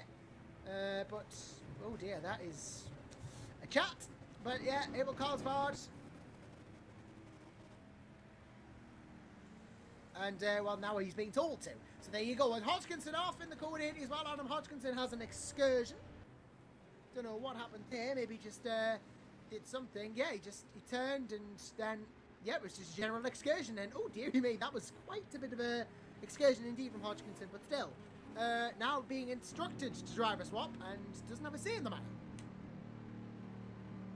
Indeed, that was a horrific lagging. He's coming in the pits now, so it'll be. And that cost himself to. Well, it looked like that cost him to go into the barriers somewhere. But Gergely Barros is now in the pits. Same with Matt Strand and Marius Nicolai. So the former leaders in GT, even the 99 Gira in the pits, 64 and 67 in the pits as well. Cyril Reno and Marius Burt, the top two in P2s, also taking advantage. Shabakis and David Berenek, and the leader Michele D'Alessandro also coming to the pits as well. So coming back to green in 10 seconds. If you had pitted then, you would have got the code 80 just as you went past the pits. It would have ended just as you entered the pits, because fuck this fucking league. Possibly Felix Antoine Fortin. So that will be a changeover as Fortin does come into the pits now. And well, lots of people making changes such as Matt Strand, Bram Balen, Gergely Barros, and this could be an interesting one for sure. And well, Joe Ciampa staying out as well, so lots of positions to be, and a bit of ground to be made up with that. 9 laps down. 6 laps to the car in front. 10 seconds until we go green flag racing, and Sabakis and Marius Burt are right next to each other here. Hodgkinson, Jakovic is. It's the second coming of Renz Klopp here as he's gotten back into the Thrustmaster Mustang car, having another go after his failed first stint. Hodgkinson has just come in as well. Nicky Jakovic came in just as it was ending. I can confirm that Renz Klopp now has full throttle, so the issue on Klopp's car appears to have been fixed. I guess you can see he has max power now. Max power. Definitely gonna give it the full beans from here. And higher. Maximum amount of throttle. Ren's Klopp is in second place to Nuno Pinto. Leading. Ethan Patty goes into the number 3 DHR car now and will get out ahead of Nicky Jakovic. And, yeah, but he's a lap down on Jakovic. Yeah, a lap down, obviously. Some laps to make up. I do suspect Adam Taylor will be getting back in that virus car now, because he's waiting about, and there was a lot of people actually waiting about. Now Nicholas Pobatnik, who's a Seawolf Netways driver. We've got Goran Djadjevic as well, Felix Anton Fortan, Michele D'Alessandro, who's just come out of the car, obviously, and Adam Hodgkinson, who has also just come out of the car. The 79 virus car is DNF'd. Oh no! It appears that might have been a disco, perhaps. Problems on the driver swap, perhaps. That was Djadjevic trying to get into Goran. Relevant, Joe needs to know that. Let's go for the Virus GT. It was Bram Balin, and that was the driver swap. It was Bram Balin before. You are completely correct, so it looks like it's been an errant driver swap. Hey, Magic. Yeah, apparently it was We're LMP1. It was packet loss for Olivier Fortan, that's what it was. Everything else was fine, but just some packets got lost in the mail, rather, or the internet mail. That is the postal service that is the internet. And unfortunately, that meant that a driver swap was needed. Well, to be honest though, packet loss is actually quite bad because it doesn't affect your ping, you just lose all the data. So obviously there was no data coming to the server from him, that's why what happened. Alright, Neophyte, cheers for watching. Fine for himself, maybe? Yeah, probably maybe, but again, as we say, it was packet loss, so maybe it would be for him, it would be other people having problems around him, but the reality was his physics and the actual server physics didn't match up.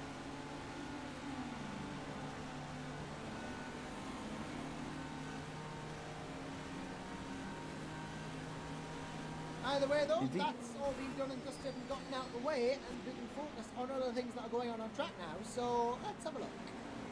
Summary of what happened so far. Nate qualified pole, we had a really strong first part of the race, we had a 20 odd second lead. Code 80 took that away, Nate then took the lead again, then 2 laps later he hit an invisible wall. Well, he hit an indentation in the wall, which when you tap a wall at that speed you should bounce off, but it just dragged him in and completely destroyed the front end of the car, and then we lost 8 laps. The Thrustmaster and Musto Racing team has had a very good debut here. It seems to be a common theme. I mean, Thrustmaster logos on the first car, in the order, Thrustmaster on the second. It's almost like they're trying to subliminally advertise a certain make of hardware. I wonder why. Yeah, I don't know if that's subliminal or not, Josh. Yeah, why would they want to do that? That's called sponsoring. You know? I've got fucking Schusenquelle in our rig. Jimmy, can you see on your screen how it keeps going very dark and then brightens up again? Yeah, RF2 things. But, you know, as long as he can stay out longer than Pinto, he should get the lead back. We won't catch up to the leader, I can tell you that now. Unless there is a massive crash that takes up all the cars in front of us, we will not catch It's them. difficult to see the apex of turn 1. We should be able to. We should see the lead go back towards the Thrustmaster. I switched them on earlier and suddenly realised I turned them off because they were that dim. If they won in Division 1 in the very first race in the VEC. Realised they were on. That would be quite something. I don't know how many times that's happened before, but it's always, isn't it really, Neil? And it's just Cheers, James. Glad you're enjoying the content, even if it's a little bit difficult sometimes. Indeed, and just having a look at the battle for the P2 lead between Hansen and Renault. Mari Spurt as well, and Stenda Senhol in the wings should anything go wrong. So very kind of close between those 4 cars. So that's certainly something to watch out for in the second half of this race. Pretty much. Yeah, second half of this race. Yeah, you can flash, but where's he going to go? 50 laps time? Well, maybe Get away from the rockets, I'm mad about it. It won't be long now until we are at the halfway mark of this race, at the 500-mile mark. And, well, still when flashing. that does happen, we'll be able to review the first half of the race. As in, actually say, here's our review of the first half hour of the race. We thought it was good. Lap and weaving. 2 is the halfway point of this race. So I'd say we're about 45 away from that then. So expect it in about an hour's time. Yeah, about an hour, yeah. Possibly just over an hour, actually. I looked a bit strange, but I thought that was the safest way to do it, to be honest. The clouds are obviously they've rolled in before, but it looks like they're actually starting to disperse over the track. It looks like they're getting lighter. Yeah, we're just waiting for that rain to come in at some point. Not exactly What's sure your when fuel, it's that, going to Joe? be. Possibly have in about 2.5 hours. 49.7 litres left. So we've just got to wait and see what happens to the weather, because that might throw a spanner in the works. Please don't spam, Jack. Yeah, of course, it might not even rain at all. It might rain in 5 minutes. You never know. That's the thing about endurance racing and the weather. Both are completely. I hate when this sort of stuff happens. I end up going all fucking emo and getting like, I'm not entertaining when I'm in a bad mood. It frustrates me. You never know who is actually going to win. Bad for you guys as well. Indeed, endurance racing is always exciting because you just never know what's going to happen next. For all I know, I could have a corner. Will I flash him? Yeah, I was going to say gonna flash. I'd rather not, though. I mean, it would be quite disastrous if we ended up with just Neil on the front. It's so much. Please don't do that. But yeah, well, I'm sure that that's what's being said by some drivers to other drivers as they go for overtakes on the track at the moment.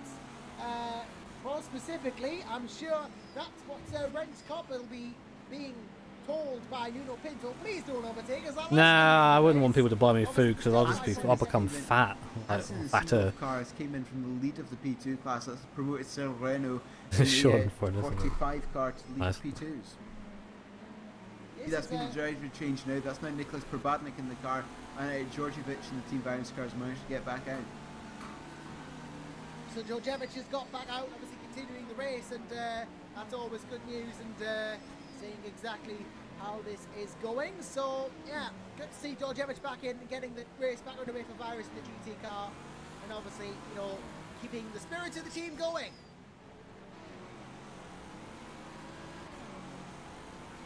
It's great. Obviously, we love to see, you know, people not giving up regardless. That's the that equals more grip.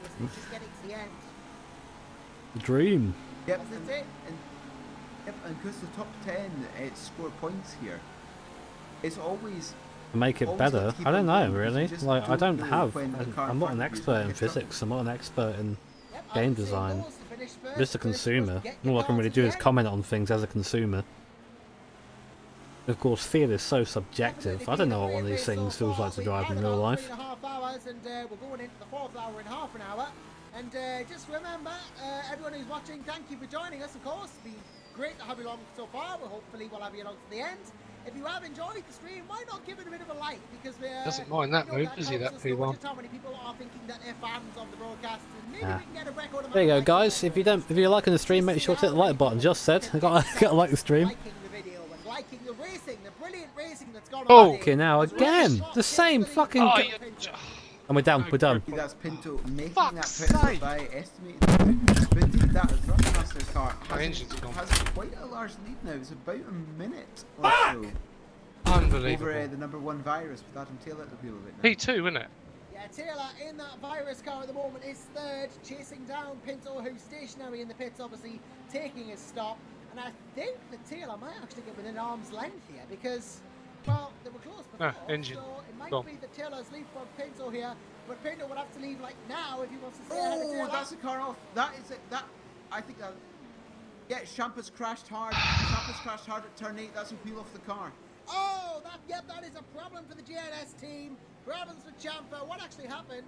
I'm looking, and he was He's completely broke himself into it. Oh no, he got punted by a car behind. It was Stenchnace. It was behind in the Knight of Alex. Outbroke himself. Car went weird. Champa went off into the barrier. Whoosh, and there goes the front right. Off the car. Champa now stationary, and I'm sure that is going to hurt GNS big time. Exit, He's not going anywhere at the moment though. So either just waiting for everyone to get out of the way, or waiting for code 80, or going to retire. It's a bit of a precarious position, but he's not on track, so that's always good news. As in, no one has to avoid it. Oh, apparently the engine's off. They might have killed the engine in that impact as well. Joe Champa's got serious problems here. This might be the end. Might be the end of GNS's first race here in VEC Season 10. And it looks like it might be after the number 30 Nitro Velox car going all wrong under braking sideways and just hit Champa. The GNS car was a bystander in that. Yeah, Stenchnace just completely outbroke himself, lost the car, couldn't avoid a collision with Champa after that, and just whacked into him, and that's what caused Jumper. That's a driven wheel as well, remember. That is a driven wheel of the GNS car. That is the front right, which powers the car mostly, and that is it. Joe Jumper and GNS Endurance retire from the 1,000 miles of Indianapolis. Such a big shame to say they're out at this point in the race, but, well, it's just the nature of endurance racing. You've unleashed There's the no beast, point lads. disconnecting, is there? I'll just come back with a broken engine, won't I? Ren's caught. Yeah, he's managed good. to You're lap done. all but one car in this race now. Adam Taylor in the number He one must driver have broke is the so only car late. that's on the lead lap. Is the only car that's on the lead It was a lap. P2, wasn't it? Everyone from third down in the LMP2 class, LMP1 class, I should say, rather, has been lapped. So a fantastic showing there from Klopp in the 4, and Alessandro, of course.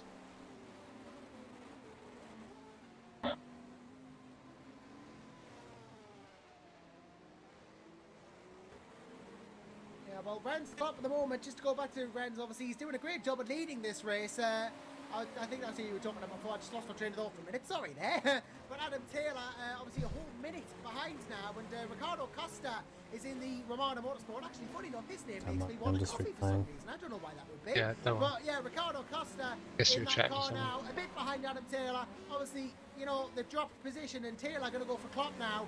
But Ricardo Costa in the Romano car is now the driver, and his focus is going to be keeping ahead of even Paddy, you think. Ricardo Costa, the third car in that, third driver in that car this afternoon. Nuno Pinto and Kevin Ryan have already driven that car. Ricardo Costa being the third driver in the car so far, and all of them have done a stellar job. Yeah, and stellar job, all of the Romano cars, and did a really good job. Did obviously firstly Kevin Ryan, then Nuno Pinto, now Ricardo Costa seems to be doing okay too. So, yep. This is going to be interesting to see. Costa, though, very interested to see how he's going to get. Xavier Kiss as well is in the Black Hawk racing car. Xavier Kiss last year, I believe, was part of a different team running an Audi. On the grass. This time around is with Black Hawk, picking up a lot of drivers from last year who did quite well. Xavier Kiss, Daniel Visner, Marcel Sinitic, Ricardo Azevedo. So brand new outfit in that car, and well, some proven drivers. Did he get a wheel on the grass today? And of course, the most wonderful Bernd Schmidt. You can't forget him. Yeah, Bernd Schmidt, of course. And he's fine. He's absolutely fine. Look at him drive around. Really? Yeah, Yep. gotta thank Bernd for running the team and doing the broadcast for Division 2, and gotta thank Jamie Ellison for doing cameras for Division 1. Otherwise, we wouldn't be broadcasting this race.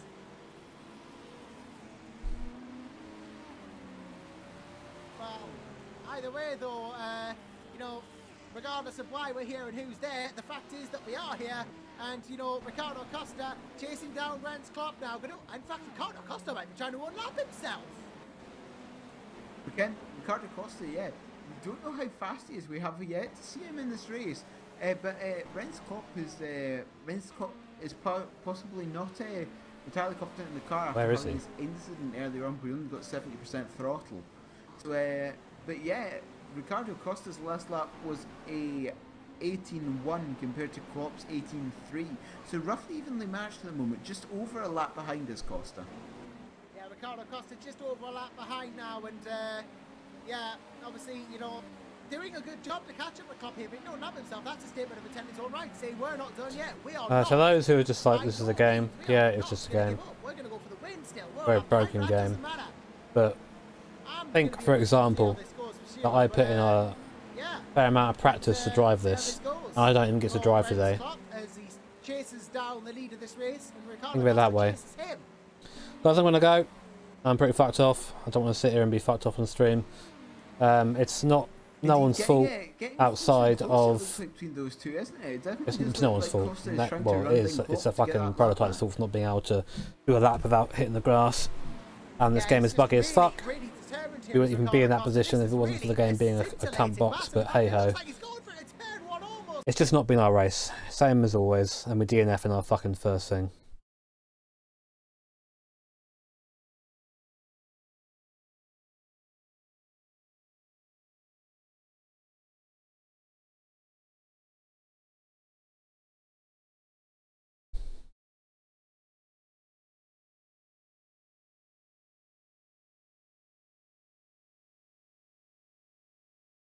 I just like wonder what we have to do